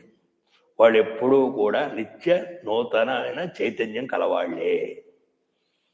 అసురుణ్ణి చంపడానికి ఏ విధమైనటువంటి విధానాన్ని అవలంబన చెయ్యాలో, ఏ విధమైన రూపాన్ని వాడు ధరించాలో, ఏ విధమైన రూపాన్ని ధరిస్తే అసుర బాధ లోకానికి పోతుందో దాన్ని ధరించడానికి కావలసిన నాటకీయ పరిణామాలు తప్ప ఇక్కడెక్కడ ఎవరు పోవడం లేదు, ఎవరు ఉండడం లేదు. ఇది ముందు ముఖ్యంగా ఆలోచించుకోవాలి. సీమావిష్ణు కూర్మావతారం ఎత్తకపోతే ఆ పర్వతం నిలబడదా? పర్వతం నిలబడంటే ఆయన అక్కడి నుంచి చెప్తే నిలబడదే ఉంటుంది. ఆయన కూర్మావతారం ఎత్తాలా? ఈ కూర్మావతారం వల్ల కొన్ని ప్రయోజనాలు ఉన్నాయి. మత్స్యావతారం వల్ల కేవలం వేదాలు రక్షిస్తూ హయగ్రీవుని సంహారం చేయడం, ఇటువంటివన్నీ కూడా చెప్పడం జరిగింది అక్కడ. అందువల్ల ఇవన్నీ ఏమిటంటే మనం ఎక్కువగా ఆలోచించి ఇవన్నీ కూడా అమ్మవారి యొక్క లీలలు, భగవంతుడి యొక్క లీలలు. ఆ భక్తుడైనటువంటి అసురుడు ఏ విధంగా వరం కోరుకున్నాడో వాడిని తృప్తిపరచడం కోసం ఆ రూపంలో వచ్చి వాడిని చంపాలి. వాడు ఆనందం కోసం. అంటే దుష్టుడైన భక్తుడిని ఆనందపరచడే పరమాత్మ యొక్క లక్ష్యం. చూసారు, దుర్మార్గుడిని ఆనందపరచడం కోసం ఆ రూపం ధరించినప్పుడు నువ్వు మనసావాచక్రమణ తెగన శుద్ధిగా పరమాత్మను ఆరాధన చేస్తున్నప్పుడు నువ్వు ఏ రూపంలో పిలిస్తే ఆ రూపంలో రాకుండా పోతాడా? పిలవడం నీకు చేత కావాలి. కానీ పిలవడం నీకు చేత కావాలి, ఆయన పూజించడం నీ చేత కావాలి, ఆయన ఆరాధించడం నీ చేత కావాలి, ఆయన సేవ చేయడం నీ చేత కావాలి. దీని గురించి ఆలోచించండి. భగవంతుడు వస్తాడు అడకళ్ళు ముసుకు. తెలుగు సినిమాలో హీరోయిన్ లాగా ఆలోచించక్కర్లే. మన సినిమాలో వాళ్ళ మనం మనస్ఫూర్తిగా త్రికరణ సిద్ధిగా భగవంతుని మనం ఆరాధన చేస్తున్నప్పుడు భగవంతుడు నాటకాల్లో శంకుచక్రదాలు ధరించో, లేకపోతే పాము ధరించో, శిశువులు ధరించో, లేకపోతే నాలుగు ముఖాలతో రారండి. మాధవ మానవ రూపేణ, మానవ రూపంలో వస్తాడు.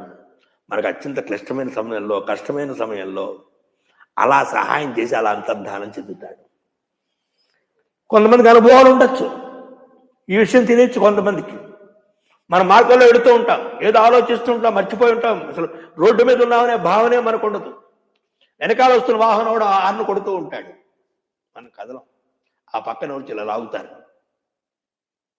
అప్పుడు కానీ లోకానికి రాము. ఆ లాగిన వాడెవడో తెలియదు. మళ్ళా వాడే మాధవుడు. మనకి చావు లేదు అక్కడ, వాడు మరణం లేదు మనకి. సంరక్షణ ఇలా ఇటువంటి అనుభవాలు చాలా మంది. ఇవన్నీ కూడా స్వానుభవిక వేద్యాలండి. అనుభవాలు ఎవరెవరు చెప్పలేరు, వాళ్ళకే తెలుస్తుంది. అది వాడే అనుభవించాలి. నేను చెప్పలేను. నా అనుభవం నాకు, మీ అనుభవం మీకు. ఇలా అనుభవించండి. క్షణక్షణం ప్రతి అడుగు పరమాత్మ వెనకాలన్నాడు, పరమాత్మను అనుగ్రహిస్తున్నాడు. ఆయన అనుగ్రహించకపోతే మేము ఎలాగుంటాం? పరమాత్మ అనుగ్రహం లేకపోతే మీరు తింటున్న తిండి ఎలా అరుగుతోందండి? పరమాత్మ అనుగ్రహం అయితే నిద్ర ఎలా పడుతుంది మీకు? కానీ ఇవన్నీ పరమాత్మలు మనకు తెలియకుండా మనకి చేస్తున్నటువంటి ఉపకారాలు.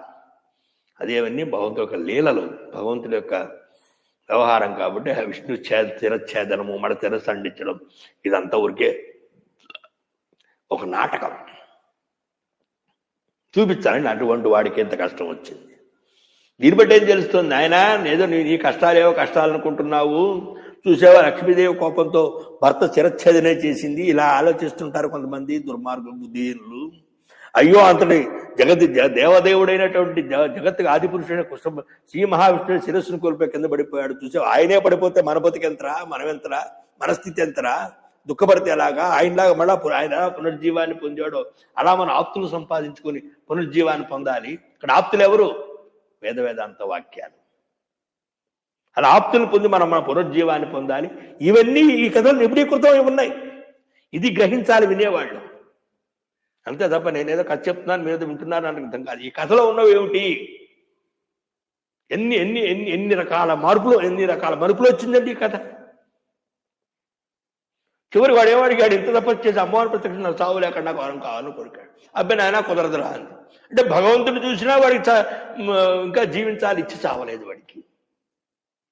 ఇలా ఇచ్చున్నవాడు ఏం చేశాడు, పోనీ ఏమన్నా అమ్మవారి ప్రదక్షిణ చేసిన వరాన్ని పొందాడు, అబ్బా నేను చాలా గొప్ప వరాన్ని పొందాను, ఈ శేష జీవితాన్ని అంతా కూడా ప్రజాసేవలో వినియోగించాడా? దుష్టాత్మ, దుర్మార్గుడై ఎవరిని బాధించకూడదో, ఎవరిని హింసించకూడదో, ఎవరిని భ్రష్టు పట్టించకూడదో వాళ్ళందరినీ భ్రష్టు పట్టించి పాపాన్ని పెంచుకున్నాడు. ఈ అధర్మాన్ని ఆచరించడం వల్ల కదా వాడికి మరణం వచ్చింది. లేకపోతే స్వామి ఎందుకు అవతరించాలి? వాడు ధర్మంగా ఉంటే ఎందుకు స్వామి ఎందుకు అవతరించాలి? ఈ సందర్భంలో ఏమైందంటే వాడు అధర్మవర్తానికి వాడు అడిగిన వరానికి అనుగుణంగా స్వామి అవతరించాలి కాబట్టి అవతరించి హయగ్రీవ ముఖంతో వాడిని కాస్త సంహారం చేశాడు. చూసారా అసలు ఎంత విచిత్రమైన నడక, ఎంత ఆశ్చర్యకరమైన నడక, ఎంత అద్భుతమైన నడక పరమాత్మది. ఇంతటి వాడు నా దైవం, ఇంతటి వాడు నేను ఉపాసన చేస్తున్నాను, ఇంతటి మహాతల్లి ఇంత చిద్విలాసంగా, ఇంత చిదానందంగా, ఇంత అద్భుతమైన ఉపాఖ్యానం నడిపిన పరదేవత నా తల్లి అని మన సంతోషం. భారతదేశంలో పుట్టాం, భారతీయులుగా పుట్టే ఇదంతా మన సంపద. ఇంత సంపన్నులం మనం, ఇది మన సంపద. ఇది దీన్ని వదిలేసేసి ఎటో వెళ్ళి ఏదో చేసి ఏదో అభద్రతాభావంతో ఏదో ధనార్జనే ప్రధానంగా సంపాదించాలి. ధనం సంపాదించిన ఎవరు అంటలే, అది ప్రధానం కాకూడదు ఎప్పుడు. అది మనల్ని బానిస చేయకూడదు. డబ్బులకు బానిసలైపోయి డబ్బుంటే చాలా అన్నీ ఉన్నాయనుకునే వ్యక్తులు మీరే చూస్తున్నారు. ఇసలు ఎంతమంది ఉన్నారో, ఎంతమంది వ్యవహారం చేస్తున్నారో. అందుకని ఒక ఉపాఖ్యానం ఉన్నప్పుడు ఎన్నెన్ని మలుపులు తిరిగాయి. ఆ మలుపుల్లో ఎవరెవరు వచ్చారు, ఎవరెవరి స్వభావం ఎట్లా ఉంది, ఈ నిర్ణయం చేసి మీరు పురాణం వింటే బయట వాళ్ళు ఎవరో మనం తెలిసిపోరు. ఏ స్వభావంతో ఉన్నాడో, ఎలా ఉన్నాడో, ఏం మాట్లాడుతున్నాడో, ఇంతకంటే ఏమైనా స్కిల్ డెవలప్మెంట్ కావాలా? బతుకు తెరువుకి ఇంతకంటే ఏమైనా కావాలండి? అదే పురాణాలు, ఇవే చెప్పి జాగ్రత్తగా వ్యవహారం చెయ్యాలి మనం. కాబట్టి ఆయన పిలిచారు మహానుభావుణ్ణి, ఆ దేవశిల్పిని పిలిచి వాళ్ళంతా కూడా మరి ఆ కార్యాన్ని నిర్వర్తించిన ఆయన అన్నారు. సోతోవాచ్ ఇది శ్రుత్వా వచస్తేషాం త్వష్ట చరితాన్విత అతితౌరాన్విత వాజశీర్షం చకర్తాసు ఖడ్గేన స్వరసన్నిధో. ఇక్కడ చూడండి, గణపతి విఘ్నేశ్వరుడు అంటారు, గణపతి అంటారు. ఒక కథ చెప్తూ ఉంటారు, ఏదో కథ. గణేష్ పురాణాలు ఈ కథ లేదు అసలు, ఎక్కడి నుంచి వచ్చిందో నాకు తెలీదు. అంటే ఆవిడ సర్వాంగ సుందరుడైనటువంటి ఒక బాలుణ్ణి తన ఒంటి మీద ఉండే నలుగు పిండితో తయారు చేసిన ఉంది. ఆ పిల్లాడికి చిరచ్ఛేదనం చెందిన విషయం గణేష్ పురాణంలో లేదు. ఆ పిల్లాడు ఆ ముఖారవింతోనే ఉన్నాడని ఆయన అందరూ కూడా మయూరేశ్వరుడుగా, అది కశ్యప పార్వతీనందులుగా ఆయన గణపతికి ఆవిర్భావం చెంది ఆయన భూలోకంలో సాక్షాత్తు శివపార్వతులకు దంపతులకు సంతానంగా పుట్టాడని గణేష్ పురాణంలో చెప్తారు. ఆ విధమైనటువంటి మూషికాసుడు అనేటువంటి సంహారం చేయడానికి అక్కడ ఆయన ఏమండి ద్విజాతి 2 సార్లు పుట్టినవాడు కావాలి, వికృతమైనటువంటి ముఖం గలవాడు కావాలి మూషికాసుడు కోరుకుంటే. అదిగోండి ఏంటి, ఏ స్త్రీ యొక్క గర్భంలోంచి ఏ పురుషు యొక్క వీర్యం నుంచి పుట్టకూడదని కోరుకున్నాడు. అందువల్ల ఆవిడ ఒంటి మీద నలుగుతో వాడు తయారు చేసిందని ఆ బాలుణ్ణి ఆ బాలుడికి బ్రహ్మగారు ప్రాణం పోశారని, ప్రాణం పోసినటువంటి బాలుడు ఇతను అయోనిజుడు, ఏ విధమైనటువంటి పురుష సంబంధం లేకుండా, స్త్రీ సంబంధం లేకుండా కేవలం ఆ ఒంటి మీద ఉండేటువంటి ఆ మలంతో ఆయన ఆవిర్భావం చెందాడని, చర్మాంగ సుందరుడైనటువంటి ఆ పిల్లవాడిని ఆవిడ ఏదో తను ద్వారం దగ్గర కాపలా పెడితే శివుడు ఒక ధనస్సుకు మూడొకటి దగ్ధమైపోయాడని, అటువంటి పిల్లవాడు ఒకసారి చనిపోయాడు, మళ్ళీ రెండోసారి జన్మెత్తాడు. ఎలాగంటే ఎక్కడో ఉండేటువంటి ఆ ఏనుగు ఒక శిరస్సు పట్టుకొచ్చారని తగిలిచారని, అక్కడి నుంచి ఉత్తర దిక్కున ఎవరు శిరస్సు పెట్టుకుంటే వాళ్ళ శిరస్సు పట్టురామన్నప్పుడు ఏనుగు శిరస్సు ఉందని తెచ్చి గజానుని చేశారని మనం అక్కడ చూస్తూ ఉన్నాం. ఇక్కడ ఏమైంది, అయినా 2 సార్లు పుట్టడం, వికృత వదనుడు కావడం, ఏసి గర్భం పోవడం, ఈ విధమైన వరం కోరుకున్నాడు కాబట్టి అలాగ అక్కడ ఆ విధమైన నాటకం అంతా అక్కడ నడిచింది. ఆయన మూషికాసును సంహారం చేశాడని తర్వాత వృత్తాంతం అదంతా కూడా వ్యవహారం జరుగుతుంది. ఇలా ఇక్కడ అలాగే ఇక్కడ కూడా హయగ్రీవుని సంహారం చేయడం, హయగ్రీవం ముఖం కావాలి కాబట్టి ఆ ప్రయత్నం అంతా ఇక్కడ కూడా సాగుతూ ఉంది. విష్ణు శరీరేణేనాదు యోజితం వాజిమస్తకం హయగ్రీవ హరిర్జాత మహామాయా ప్రసాదత. ఈ విధంగా ఏమైంది, ఇప్పుడు ఈ సందర్భాల్లో కొన్ని ప్రాణుల యొక్క శిరస్సు భగవంతులు ధరించారు. తద్వారా ఆ ప్రాణి పవిత్రమైంది, ఆ ప్రాణి పుణ్యజీవి అయింది. గజాననాయ నమః అని గణపతి గజని చెప్తున్నాం కదా మనం. ఇప్పుడు హయగ్రీవాయ నమః అంటే హయస్ అంటే ఆ విధమైనటువంటి హయానికి, గుర్రానికి ఇప్పుడు ఎంత అదృష్టం పట్టిందండి. ఇది కూడా భగవత్ సంకల్పం. అంటే ఆ జీవుల యొక్క పుణ్య విశేషం చేత వాళ్ళు ఏమయ్యారంటే భగవంతుడి ముఖారవిందంగా మారారు. దీన్ని కూడా చూసి సంతోషించాలి మనం. చూశారా, ఏ విధమైన తిర్యక్ జంతువులకి కర్మాచరణ చేసేటువంటి అధికారమే లేదు. ఈ శరీరం ఉన్నప్పుడు కదా మనం ధర్మం చేసేది, కర్మ చేసేది, తద్వారా కదా పుణ్య సముపార్జన చేసేది, తద్వారా కదా మనం ఉద్ధరింపబడేది. తిర్యక్ జంతువులకి ఆ యోగం లేదు కాబట్టి వాడికి ఎప్పుడు మోక్షం లేదు అని శాస్త్రాలు చెప్తున్నాయి. ఇప్పుడు 2 తిర్యక్ జంతువులేగా, ఏనుగు కావచ్చు, గుర్రం కావచ్చు, మరి ఇవి 2 కూడా ఉద్ధరించబడ్డాయి కదా. అంటే ఎంత దయామూర్తుడు పరమాత్మ. ప్రాక్తన కర్మను, సంచిత కర్మ అంటే ఇంత పూర్వం మనం చేసిన సంచిత కర్మను ఆశ్రయించి మనకి ఉన్నతమైన స్థితిని, మోక్షాన్ని కలగజేస్తాడు. లేదా ఈ ప్రారంభంలో ఈ జన్మలో అనుభవిస్తున్న దానికి ఆయన మనకి ఏదైనా ఉన్నతమైన స్థితిని కలగజేస్తాడు. ఆగామి రాబోయే కర్మ కూడా మనకి అఖండమైనటువంటి ఒక భాగ్యాన్ని పొందాల్సి వచ్చినప్పుడు తదనుగుణంగా మనల్ని ప్రవర్తింపచేస్తాడు. సంచిత, ప్రారంధ, ఆగామి కర్మత్రయం అంటూ ఉంటాం. సంచితం అంటే చేసింది, ప్రారంధం అంటే అనుభవిస్తుంది, ఆగామి అంటే రాబోయేది. ఈ ఏతత్రయ కర్మ బద్ధులం మనం. ఈ 3 కర్మలకి బద్ధులే ఉన్నాం కాబట్టి నువ్వు ఇప్పుడు ఏం అనుభవిస్తున్నావో తద్దంలో చేసుకున్నావు. ఇప్పుడు ఏం చేస్తావో వచ్చే అనుభవిస్తావు.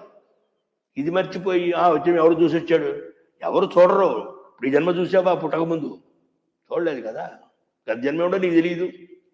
ఇది ఎప్పుడు ఎలా చేస్తావో తెలియదు, ఎలా పుడతావో తెలియదు. మనకు తెలిస్తే ఇంకా దేవరహస్యం ఎందుకు అవుతుంది? అది తండవాదం చేయకూడదు, మేము తెలివిగా మాట్లాడామని అనుకోకూడదు న్యాయవాదుల్లాగా. అది వాడు చట్టం, వాడు వ్యవహారం, వాడు మాట్లాడుకోవచ్చు. కానీ ధర్మం దగ్గర ఈ వాదన పనికిరా. ధర్మం ఎప్పుడు కూడా ఊహాత్మకం, ఊహాజనితంగా ఉంటుంది అదంతా కూడా. అది కీతాకాలేన దానవ మదదర్పిత నిహతస్తస్మై తరసా సంఖ్యే దేవానాం రిపోతు. ఈ విధంగా కొంతకాలం తర్వాత హయగ్రీవుడైనట్టు శ్రీ మహావిష్ణువు వాడు అఖండమే. ఎప్పుడూ కూడా భగవంతుడు ఎవరిని సంహారం చేయడానికి భూలోకంలో ఆవిర్భవించాడో ఆయన ఆవిర్భవించిన మరుక్షణం ఎవరిని సంహారం చేయలేదండి. శ్రీరామచంద్ర హిరణ్యాక్షుడు వరాహ రూపంగా ఆవిర్భవించినటువంటి శ్రీ మహావిష్ణువు హిరణ్యాక్షుని సంహారం చేయడానికి కొంతకాలం పట్టింది. భాగవతంలో పొడుస్కందులో చెప్తారు, స్తుత్యాత్మక నింద అని. భగవంతుడిని పొగుడుతూనే నింద చేస్తూ ఉంటాడు హిరణ్యాక్షుడు. అదే అక్కడ ఉన్న విషయాలు. హిరణ్యపుని చంపడానికి కూడా ఎంతో ఎంతో ఎంతో పాపం చేస్తే తప్ప హిరణ్యపుడు కూడా సంహారం చేయలేదు. వాడు పుట్టినవాడిని చంపలేదు. వెంటనే ఆవిర్భవించిన వెంటనే నరసింహస్వామిగా ఆవిర్భవించిన నృసింహస్వామి వెంటనే సంహారం చేసి కొన్ని క్షణాలు, కొన్ని నిమిషాలు పడేది. అది ఆవేశావతారం. అలాగే శ్రీరామచంద్ర ప్రభు రావణ సంహారం చేయడానికి సుమారు ఆయన 30-40 సంవత్సరాలు ఎదురు చూశాడు. అలాగే కృష్ణ పరమాత్మ కూడా శిశుపాలుడు సంహారం చేయడానికి ముఖ్యంగా ఆయన ఆవిర్భవించాడు. అయినా కూడా ఆయన కూడా చాలా కాలం ఎదురు చూడాల్సి వచ్చింది. రుక్మిణి కళ్యాణం తర్వాత కదా శిశుపాలుడంతా సంహారం, అంటే వివాహం అయిన తర్వాత. మరి పుట్టిన చంపచ్చు కదా. అలా ఎందుకంటే వాళ్ళ పాపం పండాలి. ఎలాగైతే చెట్టు మీద ఉండేటువంటి చిగురులోంచి పూతలోంచి పువ్వులోంచి కాయలోంచి అది ఎలా పండైతే కింద పడుతుందో అలా పాపాలు పండితే తప్ప భగవంతుడు ఏం చేయలేడు. మరి పుణ్యం అనుభవించాలి కదా. వాళ్ళు పుణ్యం చేసి పడుకుంటారు, అఖండ పుణ్య సముపార్జన చేశారు. ఎట్లా అలా ఇక్కడ కూడా ఏంటంటే హయగ్రీవుడు వరాన్ని పొందాడు, చేయవలసిన పనులన్నీ చేశాడు. అసలు అదే పెక్కి చివరికి అది ఏమైపోయిందంటే తారాస్థాయి చేరింది, వాడికి మరణానికి అది నాంది అయ్యింది. ఆ రకంగా కొంతకాలం తర్వాత వాడికి ఆగడాలు ఎక్కువైపోయి లోకమంతా గందరగోళం అయిపోయి చాలా దుస్థితికి వెళ్ళిపోయినప్పుడు పరమాత్మ హయగ్రీవ రూపాన్ని ధరించిన పరమాత్మ ఆ హయగ్రీవుణ్ణి సంహారం చేయడం జరిగింది. కీయతాతేన కాలేన దానవో మదర్పిత నిహిత తరసా సంఖ్య దేవానాం వివరోన్యస. ఆ దేవతల శత్రువైన ఆ హయగ్రీవుడు చంపబడ్డాడు ఆయన. ఇది హయగ్రీవోత్పత్తి. ఈ విధంగా విష్ణు యొక్క శిరస్సు కూడా పడిపోయింది. అప్పుడు విష్ణు శిరస్సును సంయోజనం చేసి ఆయన కూడా పునర్జీవనం చేసింది ఎవరు? అమ్మవారే కదా. కాబట్టి బ్రహ్మా పరతంత్రుడే, నేను విష్ణుమూర్తి, నేను పరతంత్రుడే, అందరూ పరతంత్రులమే. అందరికి శక్తి ఎవరంటే పరదేవత. యదం శుభమాఖ్యానం శృణ్వంతి భువిమానవా. ఎప్పుడైతే ఒక అధ్యాయం ఒక చరిత్ర చెప్పిన తర్వాత వ్యాసవాల్మీకిలో ఆ చరిత్ర కనుక ఫలం చెప్పినట్లయితే అది చాలా గొప్ప చరిత్ర, అద్భుతమైన చరిత్ర, ప్రతి జీవుడికి అవసరంగా వినవలసిన చరిత్ర అని గుర్తుంచుకోవాలి. ఇప్పుడు హయగ్రీవుడు చరిత్ర చెప్పిన తర్వాత, హయగ్రీవోత్పత్తి చెప్పిన తర్వాత ఇదం శుభమాఖ్యానం శృణ్వంతి భువిమానవా. నాయన ఎవరైతే హయగ్రీవోత్పత్తిని వింటారో, ఇదంతా చాలా శుభప్రమైన ఉపాఖ్యానం, ఇది ఎంతో ఆనందదాయకమైన ఉపాఖ్యానం, ఇది సర్వదుఃఖ వినిర్ముక్తా తే భవంతి న సంశయ. వాళ్ళ సమస్తమైన దుఃఖాల నుంచి విముక్తిని పొంది అనితర సాధారణ అనిర్వచన ఆనందాన్ని పొందుతారు నాయన. ఖచ్చితంగా మీరు దీన్ని చాలా హయగ్రీవోత్పత్తి తమ దుఃఖాలు పోవడానికి, తమ కష్టాలు పోవడానికి, తమ బాధలు పోవడానికి, తమ మనోవ్యధ పోవడానికి ప్రతి ఒక్కళ్ళు దీన్ని శ్రవణం చెయ్యాలి అంటూ మహామాయా చరిత్రంచ పవిత్రం పాపనాశనం. నాయన అమ్మవారి యొక్క చరిత్ర సమస్త పాపాలను నాశనం చేస్తుంది. పఠతాం శృణ్వతాం చైవ సర్వసంపత్తి కారకం. దీన్ని ఎవరు చదువుతారో, ఎవరు వింటారో తమ సంపత్తుల్ని కలగచేస్తుంది అంటూ హయగ్రీవోత్పత్తిని చెప్పడం జరిగింది. ఇది శ్రీమద్దేవి భాగవతే మహాపురాణే అష్టాదశసాహస్ర్యాం సంహితాయాం ప్రథమస్కందే హయగ్రీవ అవతార కథం నామ పంచమోధ్యాయ. అత షష్ఠోధ్యాయ. 6వ అధ్యాయం ప్రారంభం కాబోతోంది. ఎప్పుడు కూడా సాంప్రదాయం ఏమిటంటే అధ్యాయం పూర్తయిన తర్వాత మరొక అధ్యాయంలో ఒక శ్లోకం చదివి ఆపడం సాంప్రదాయం. అలా ఆపకపోతే ఇది చాలా అంటే పాపానికి కారణం. సౌమ్య ఋషయ ఊచు సౌమ్యతయా ప్రోక్తం శౌరే యుద్ధమహార్ణవే మధుకైటభయో సార్ధం పంచవర్షాస్త్రకం. చెప్పారు, ఇంత ముందు ఓ మాట అన్నారు. మధుకైటభులు 5000 సంవత్సరాలు తపస్సు చేశారు, యుద్ధం చేశారు వాళ్ళతో. ఇప్పుడు ప్రశ్న వేస్తున్నారు, ఏమండి ఆ మహాసముద్రంలో శ్రీ మహావిష్ణువు 5000 సంవత్సరాల మధుగడుపులతో యుద్ధం చేశారన్నారు కదా, ఆ చరిత్ర ఏమిటో చెప్పండి అన్నారు. ఈ మధుగడుపుల చరిత్రలో ఇప్పుడు ఇక్కడ చాలా విషయాలు వస్తాయండి. దీనంతా కూడా మరో సందర్భాల్లో చూద్దాం. ఇవాళ ఒక విషయం చెప్దాము అని అనుకుంటున్నాను. ఎందుకంటే ఇప్పుడు దాకా చెప్పింది నేను పురాణం, ఇప్పుడు చెప్పబోతుంది ధర్మశాస్త్రం. ధర్మశాస్త్రంలో ఎప్పుడూ కూడా ఎలాగైతే మీమాంస, వేదాంతం, అలాగే అఖండమైనటువంటి వ్యాకరణము, తర్కశాస్త్రం ఎలా ఉన్నాయో అటువంటిదే ధర్మశాస్త్రం కూడా. ధర్మశాస్త్రం చదవందే రాదు. ధర్మశాస్త్రం గురు పరంపర వల్ల తప్ప మిగతా తెలుసుకోవడానికి వీల్లేదు. అటువంటి ధర్మశాస్త్రంలో అనేక విషయాలు ప్రస్తుతానికి ఆచరణలో లేవు. ఆచరణలో ఉన్నవి ధర్మాలు కావు. ఇప్పుడు ప్రస్తుతానికి మనకి మాఘమాసం, రేపటి నుంచి మాఘమాసం ప్రారంభమవుతుంది. అన్ని 12 మాసాలకి 12 పురాణాలు ఉన్నాయి. చైత్ర పురాణం ఉంది, వైశాఖ పురాణం, అన్ని పురాణాలు ఉన్నాయి. అన్ని మాసాల్లో అన్ని పురాణాలు ఉన్నప్పటికీ వైశాఖ మాసంలో జయంతులు ఎక్కువ అండి. శంకర అమ్మవారు అక్షతృతీయ ప్రారంభించుకుని శంకర భగవత్పాదుల జయంతి, నృసింహ జయంతి, ఇలా అనేక జయంతులు వైశాఖ మాసంలో వస్తూ ఉంటాయి బ్రహ్మాండం. అలాగే శ్రావణ మాసంలో కృష్ణ జయంతి, అది కూడా జయంతులు మనకు కనపడుతూ ఉంటాయి. దీని తర్వాత మాసాన మార్గశీర్షోస్మి అన్నాడు. కార్తీక మాసం, దీని ముందు కార్తీక మాసం అనేక వ్రతాలకు ఉద్యాపన, అనేకమైనటువంటి కామ్యకర్మలకే అది ఆచరణీయమైన మాసం. అలాగే మార్గశిర మాసం కూడా చాలా అద్భుతమైంది. మహా ఆరుద్ర పరమాత్మక మహా ఆరుద్రలో పూజ అంటారు. కేవలం మార్గశిర మాసంలో వచ్చేటువంటి ఆరుద్ర నక్షత్రమే తీసుకోవాలి దాన్ని. కాబట్టి దాన్ని చాలా విశేషంగా చెప్పారు శివపురాణంలో. ఇలా ఉంటుండగా మాఘమాసంలో కూడా మాఘ స్నానాలు ఉన్నాయి. అందరూ ఆదివారాలు మాఘాదివారాలు అని చెప్పి సూర్యోపాసన చేస్తూ ఉంటారు. అవన్నీ లోకానికి తెలిసిందే. దానికంటే కూడా ముందు శ్రీ పంచమి అంటారు. దీన్ని వసంత పంచమి అని కూడా పిలుస్తూ ఉంటారు. చాలా మంది ఏమంటుంటారంటే ఈ పంచాంగర్తలకు ఏకవాక్యత లేదు, ఈ పంచాంగాలంతా ఇష్టానుసారంగా రాస్తున్నారు, ఈ పంచాంగాలంతా కూడా తప్పులు, వాడవాడికి ఐకమత్యం లేదు అని జ్యోతిష్యాత్రని పంచాంగ నిర్మాణయాత్రలు తిడుతూ ఉంటారు. కాదండి, మనకి పూర్వ సిద్ధాంతం, దృక్సిద్ధాంతం, 2 సిద్ధాంతాలు ఉన్నాయి. ఎవరి సిద్ధాంత ప్రకారం లెక్కలు వేసుకుంటూ ఉంటారు. ఆ లెక్క ప్రకారంగా తిథివార నక్షత్రాలు వాళ్ళ లెక్క ప్రకారం ఏవచ్చాయో వాళ్ళు అలా నిర్ణయం చేస్తూ ఉంటారు. అప్పుడు ఎప్పుడూ కూడా పంచాంగాలు కానీ పంచాంగకర్తలు కానీ జ్యోతిష్శాస్త్రాలు కానీ మనం నిందించాల్సిన అవసరం లేదు. అనంతమైనటువంటి సబ్జెక్టులో, అనంతమైనటువంటి విషయాల్లో అనేక గ్రంథాలు జ్యోతిష్యంలో ఉన్నాయి, అనేక గ్రంథాలు ఇక్కడ వ్యవహారంలో ఉన్నాయి, రకరకాలంతా ఉన్నాయి. కాబట్టి ఒకరోజు పండగలు 2 సార్లు రావచ్చు, ఒకరోజు ఒకే రాజు రావచ్చు, ఒకరికి దీన్ని ఇంకో మాట కేవలం జ్యోతిష్యులే కాదు, దీంట్లో కూడా అద్వైతమని, ద్వైతమని, విశిష్టాద్వైతమని, వైష్ణవులు, శ్రీ వైష్ణవులు, అలాగే స్మార్తులు, ఇలా ఎవరి విధానం ప్రకారంగా వాళ్ళు వాళ్ళ యొక్క మతానుసారంగా, వాళ్ళ యొక్క వ్యవహారానుసారంగా వాళ్ళు ఈ తిథులను నిర్ణయించుకుంటూ ఉంటారు. అంటే సాధారణంగా జ్యోతిష్ శాస్త్రవేత్తలు ఎప్పుడైనా రాస్తున్నప్పుడు ఏం చేస్తారు, చాలా మంది ఈ ధర్మ విచారణ చేసి రాయాలి, ధర్మం ఆలోచించి రాయాలి. కొంతమంది దాంట్లో ప్రవేశం ఉండొచ్చు, ఉండకపోవచ్చు, వేరే విషయం.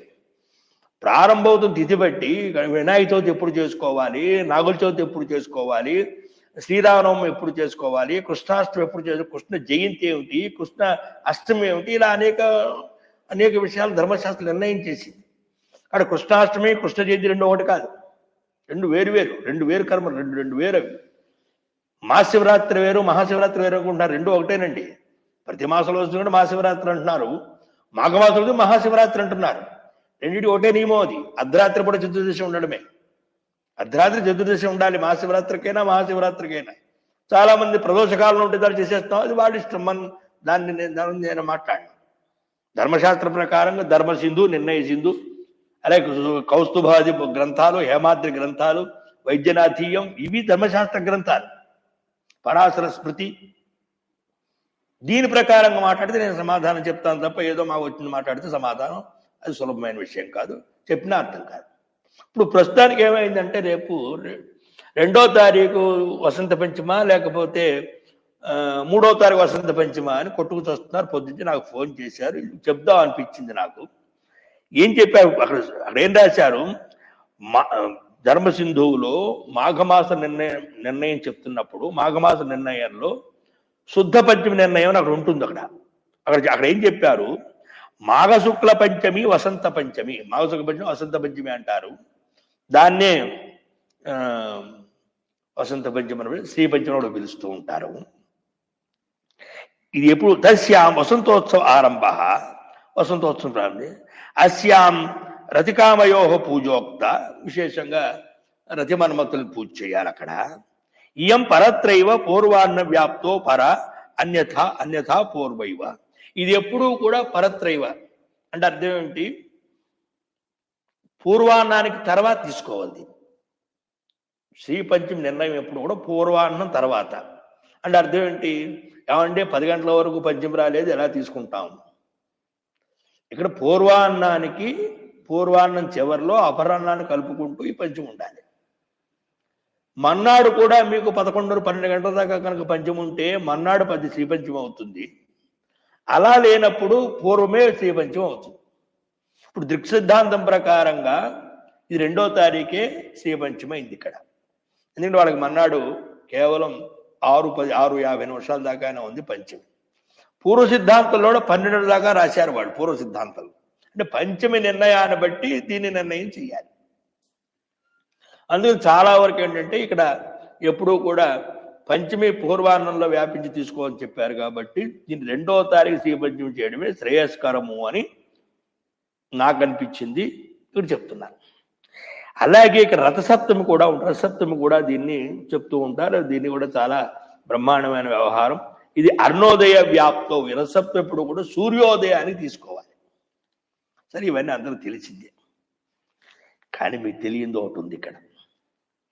అవశ్యంగా సంతానం కోరేవాళ్ళు, ఆరోగ్యం కోరేవాళ్ళు, కుటుంబ సౌఖ్యం కోరేవాళ్ళు చేయవలసిన పని కొన్ని ఉన్నాయండి. మీకు కొన్ని మాసాలు చెప్తాను నేను. ఆశ్వీజ శుద్ధ పాడ్యమి దౌహిత్యకృత శ్రాద్ధము అంటారు. అంటే ఏమిటి? ఎవరైతే మాతామహుడు మాతామహి అంటారు, అమ్మమ్మల తాతలు, వాళ్ళకు పుట్టినటువంటి అమ్మాయిలు ఎవరైతే ఉంటారో అమ్మాయిలు కడిగిన పిల్లవాడు దౌహిత్రుడు అంటారు. దుహిత అంటే వాళ్ళ కుమార్తె. ఆ కుమార్తె కలిగినటువంటి వాడు దౌహిత్రుడు. ఈ దౌహిత్రుడు అనేటువంటి వాడు జీవనపుత్రుడు అయినప్పటికీ కూడా, అది తల్లిదండ్రులు ఉన్నప్పటికీ కూడా, ఆశ్వీజ శుద్ధ పాడ్యమి నాడు దౌహిత్రకృత మహాలయ శ్రాద్ధము, అమ్మమ్మని తాతని కనుక వాళ్ళు కనుక గతించినటువంటి అమ్మమ్మకి తాతకి ఆ దౌహిత్రుడు, ఆ మనవడు అనేటువంటి వాడు శ్రాద్ధం చేసి తీరాలి. ఇలా చేస్తేనే ఆ కుటుంబంలో, ఆ సంతానానికి, ఆ కుటుంబానికి అభివృద్ధి.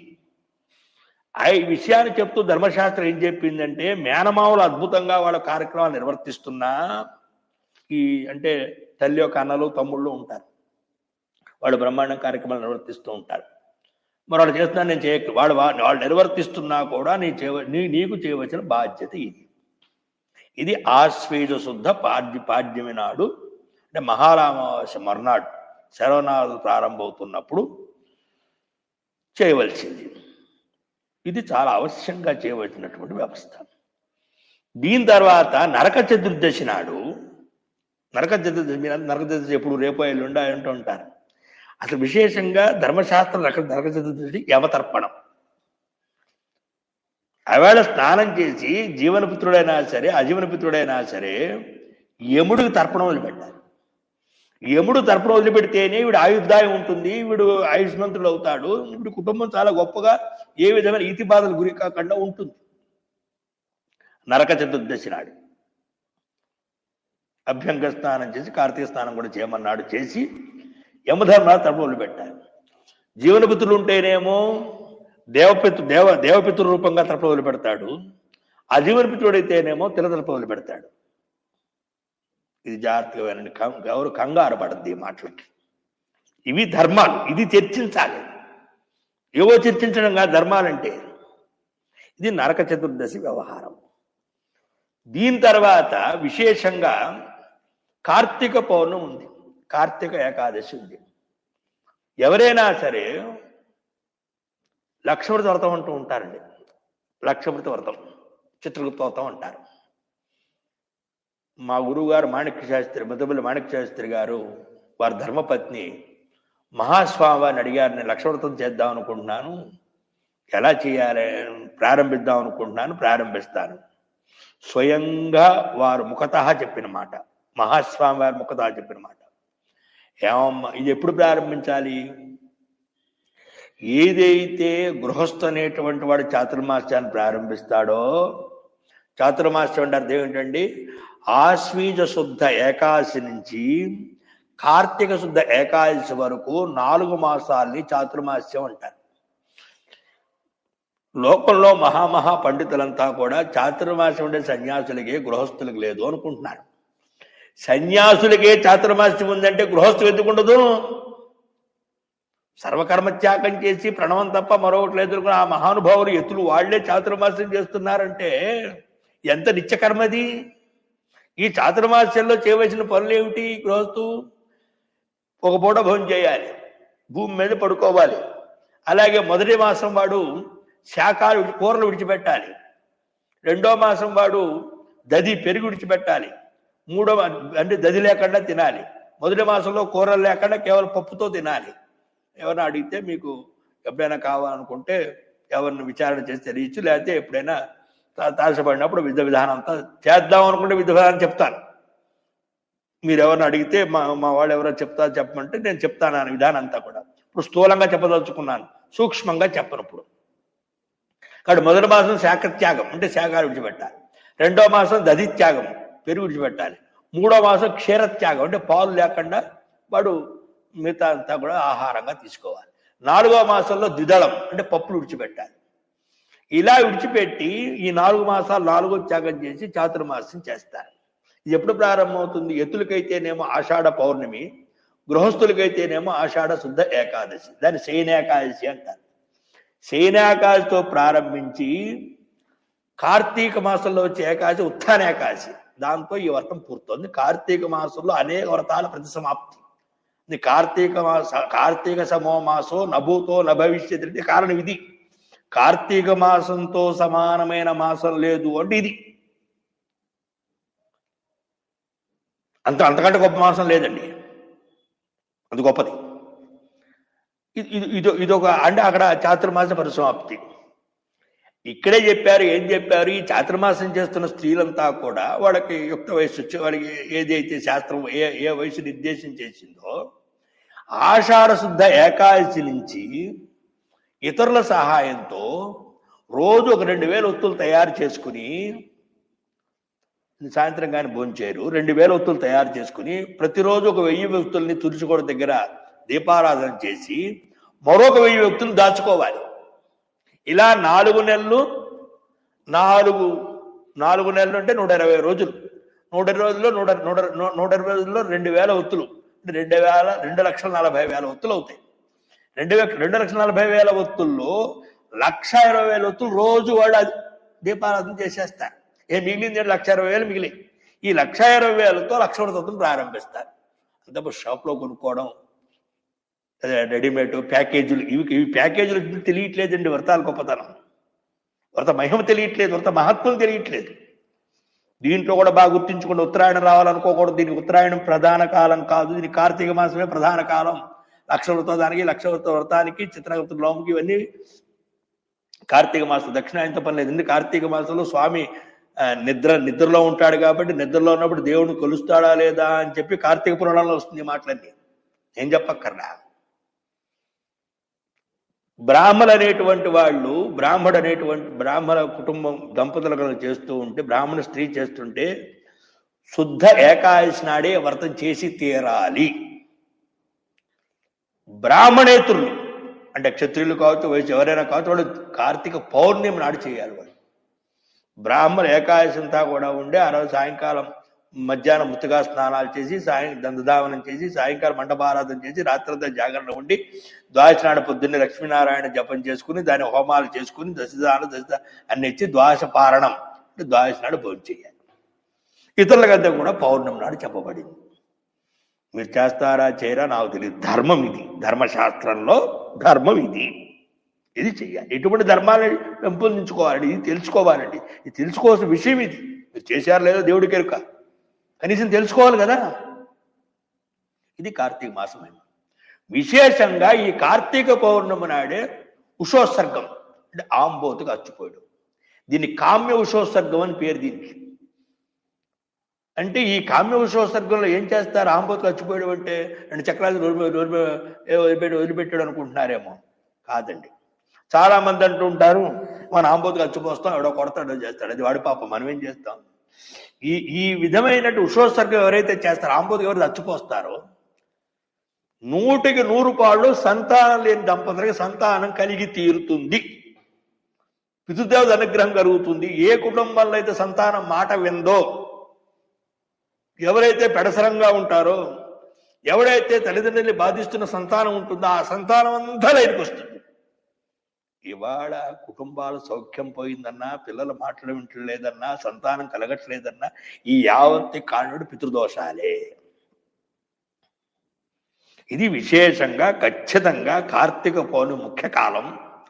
నీ కుదరకపోతే మాఘ పౌర్ణమి, వైశాఖ పౌర్ణమి చెప్పారు. కుదరకపోతే చేయమన్నారు తప్ప అవి ముఖ్య కాలాలు కాదు. ఇంతటి మహత్తరమైనటువంటి అసాధారణ ఫలితాన్ని ఇచ్చే మాసాలు అవి. అట్లాగే అంటే కొంచెం చెప్పుకుంటూ వచ్చాను, మాఘమాసంలో కూడా అతి విశేషమైనది ఏమిటయ్యా అంటే భీష్మాష్టమి. అంటే మనం భీష్ముడికి తర్పణాలు పెట్టాలి. భీష్ముడికి తర్పణాలు వదిలిపెట్టకపోతే దాన్ని భీష్మాష్టమి, భీష్మ పంచకం అంటారండి. అష్టమి, నవమి, దశమి, ఏకాదశి, ద్వాదశి 5 భీష్మ పంచకం అంటారు. భీష్ముడు ఏకాదశి నాడు ప్రాణత్యాగం చేశాడంటారు. భీష్ముడు ఎవరండి? బ్రహ్మచారి. బ్రహ్మచారి కాబట్టి ఏమిటంటే ధర్మశాస్త్రంలో మనం ప్రతి ఒక్కడం కూడా బాగా గుర్తుపెట్టుకోండి, పృథు చక్రవర్తికి, భీష్ముడికి మనం తర్పణాలు ఇచ్చి తీరాలి. ఎందుకంటే పృథు చక్రవర్తి యావత్ భూమండలాన్ని చదును చేసి జీవులు జీవించడానికి యోగ్యమైనటువంటి ఒక విధానం అంతా ఏర్పాటు చేశాడు. కైవిక్యాదులు, వ్యవసాయము, నీళ్లు, నీరుపారుదల మొత్తం అంతా భూమి మీద జీవరాశులు యావత్తు జీవించడానికి ఏ విధమైనటువంటి ఒక సౌకర్యం చేయాలో అవన్నీ కూడా పృథు చక్రవర్తి చేశాడు. పృథుకి మనం రుణపడి ఉన్నాం, పృథు చక్రవర్తికి. అందుకనే శ్రీమద్ భాగవతంలో పృథు చక్రవర్తి ఉపాఖ్యానం చాలా పెద్దది. హరివంశం, చాలా మంది హరివంశం వింటూ ఉంటారు, సంతానం లేకపోతే పృథు చక్రవర్తి చరిత్ర ఉంటుంది అక్కడ. సంతానం లేని హరివంశం ఉంటారు, 9 రోజుల్లో దీక్ష ఉంది. అది సంతానం లేని హరివంశం ఉంటే సంతానం కలుగుతుంది, దేవి భాగవతుని సంతానం కలుగుతుంది, అలా ఇటువంటి విధానం చేసి సంతానం కలుగుతుంది. అక్కడ చెప్పారు ఏమిటయ్యా అంటే అస్యాం భీష్మోద్దేశేన ఏ శ్రాద్ధం కుర్వంతి తే సంతతిమంతః భవంతి. ఇక్కడ 2 రకాలు ఉన్నాయి. భీష్మాష్టమి నాడు భీష్ముడికి తద్దినం పెట్టడం, అమ్మ బాబు తద్దినం పెట్టట్లేదు. చూడండి అసలు ధర్మం ఎంత చెప్తోందో, ఎంత ముఖ్యమో ఇది. తత్ర శ్రాద్ధం కామ్యం. దీంట్లో ఏం చెప్పాడు? తద్దినం అనేది కామ్యం, అంటే నువ్వు పెట్టచ్చు పెట్టకపోవచ్చు, తప్పేం లేదు. భీష్ముడు తద్దినం పెట్టకపోతే వచ్చే ప్రత్యవాయం లేదు, తద్దినం పెడితే వచ్చేటువంటి ఏమీ లేదు.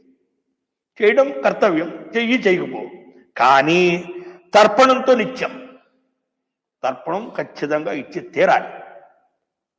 తర్పణే కృతే, ఆ విధంగా ఎవరైతే త్రైవర్ణికులు ఎవరైతే ఉన్నారో, త్రైవర్ణికులు ఎవరైతే శూద్రాదులు నమస్కారం చేసుకోవచ్చు, త్రైవర్ణికులు ఎవరైతే వాళ్ళంతా కూడా ఈ భీష్మాష్టమి నాడు భీష్ముడికి తర్పణ వదిలిపెడతారో, సంవత్సరోపాత దురిత నాశ. వీళ్ళు సంవత్సర కాలం చేసిన పాపాలు ఏవైతే అవన్నీ నశించిపోతాయి. సంవత్సర కాల పాపనాశనానికి భీష్ముడు ఒక తర్పణం.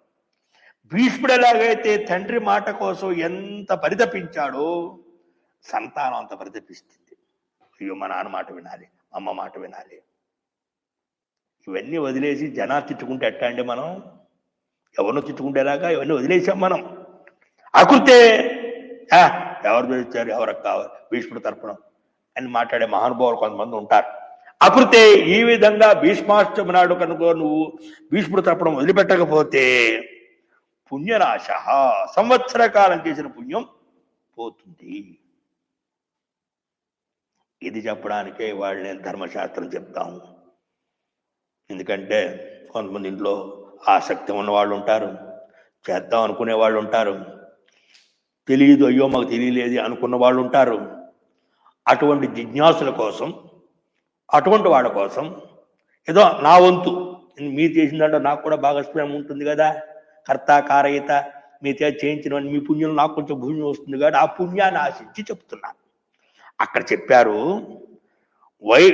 వయాగ్ర పద్య గోత్రాయ సాంస్కృత్య ప్రవరాయ చ గంగాపుత్రాయ భీష్మాయ ఆజన్మ బ్రహ్మచారి. అని సంతానం లేదు, ఆజన్మ బ్రహ్మచారి. గంగాపుత్రుడు. అపుత్రాయ జలం దద్మి, ఆయన పుత్రుడు లేడు. నమో భీష్మాయ వర్మణి. భీష్మ శాంతనవ వీర సత్యవాది జితేంద్ర అద్భి ఆప్నోతు పుత్రపౌత్రోజితాం క్రియాం. నాయన, నీకు పిల్లలు మనవలు ఉంటే ఏ విధమైన ఔర్ధేకర్మ నిర్వర్తించి సంతోషపెడతారో మేమిచ్చినటువంటి తర్పణాల వల్ల నువ్వు ఆ విధంగా బాగా సంతోషపడు. ఇలా చెప్తారు. దీంట్లో కూడా అదే మాట. ఒకరు జీవనపిత్రుడైతేనేమో సవ్యంగా దేవతర్పణంగా వదిలిపెట్టాలి.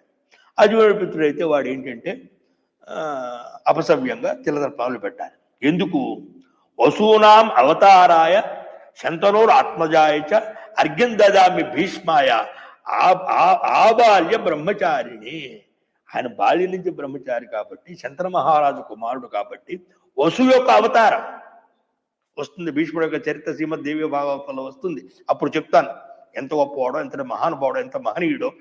ఎందుకంటే సాక్షాత్తు శ్రీమద్ భాగవతంలో మతి రూపకల్పిత అన్నాడు కృష్ణ పరమ. విశ్వాసనం పూర్తి చేశాడు. ఎత్ర యోగేశ్వర కృష్ణ ఎత్ర భారతో ధనుర్ధర అని పూర్తి చేసి పరమాత్మ అర్పణం చేసేసి పరమాత్మ ప్రత్యక్షం అయ్యాడు. వెంటనే చెప్పాడు ధర్మరాజుని, ఆయన నువ్వు వెళ్ళిరారా, నేను నా స్వామితో మాట్లాడుకోవాలి అంటాడు. ఆవిడ చెప్పాడు, అయ్యా ఏమిటి, నా మతినే నీకు అర్పణ చేశాను అన్నాడు. అంతటి మహానుభావుడు. ఇటువంటి భీష్ముడికి మనం ఏదైనా చేయగలిగితే అది భీష్మాష్టమి. రథసప్తమి అందరికీ తెలిసిందే. యథా అనేక జన పాపాలు పోవడానికి వాడంతా కూడా వాడు ప్రాంతీయ ఆచార ప్రకారం జిల్లేడాకులో లేకపోతే చిక్కుడాకులో వీడు స్నానం చేస్తుంటారు. అది ప్రాంతీయ ఆచారం. ఏం చేసినా కూడా అది కూడా చాలా గొప్పది.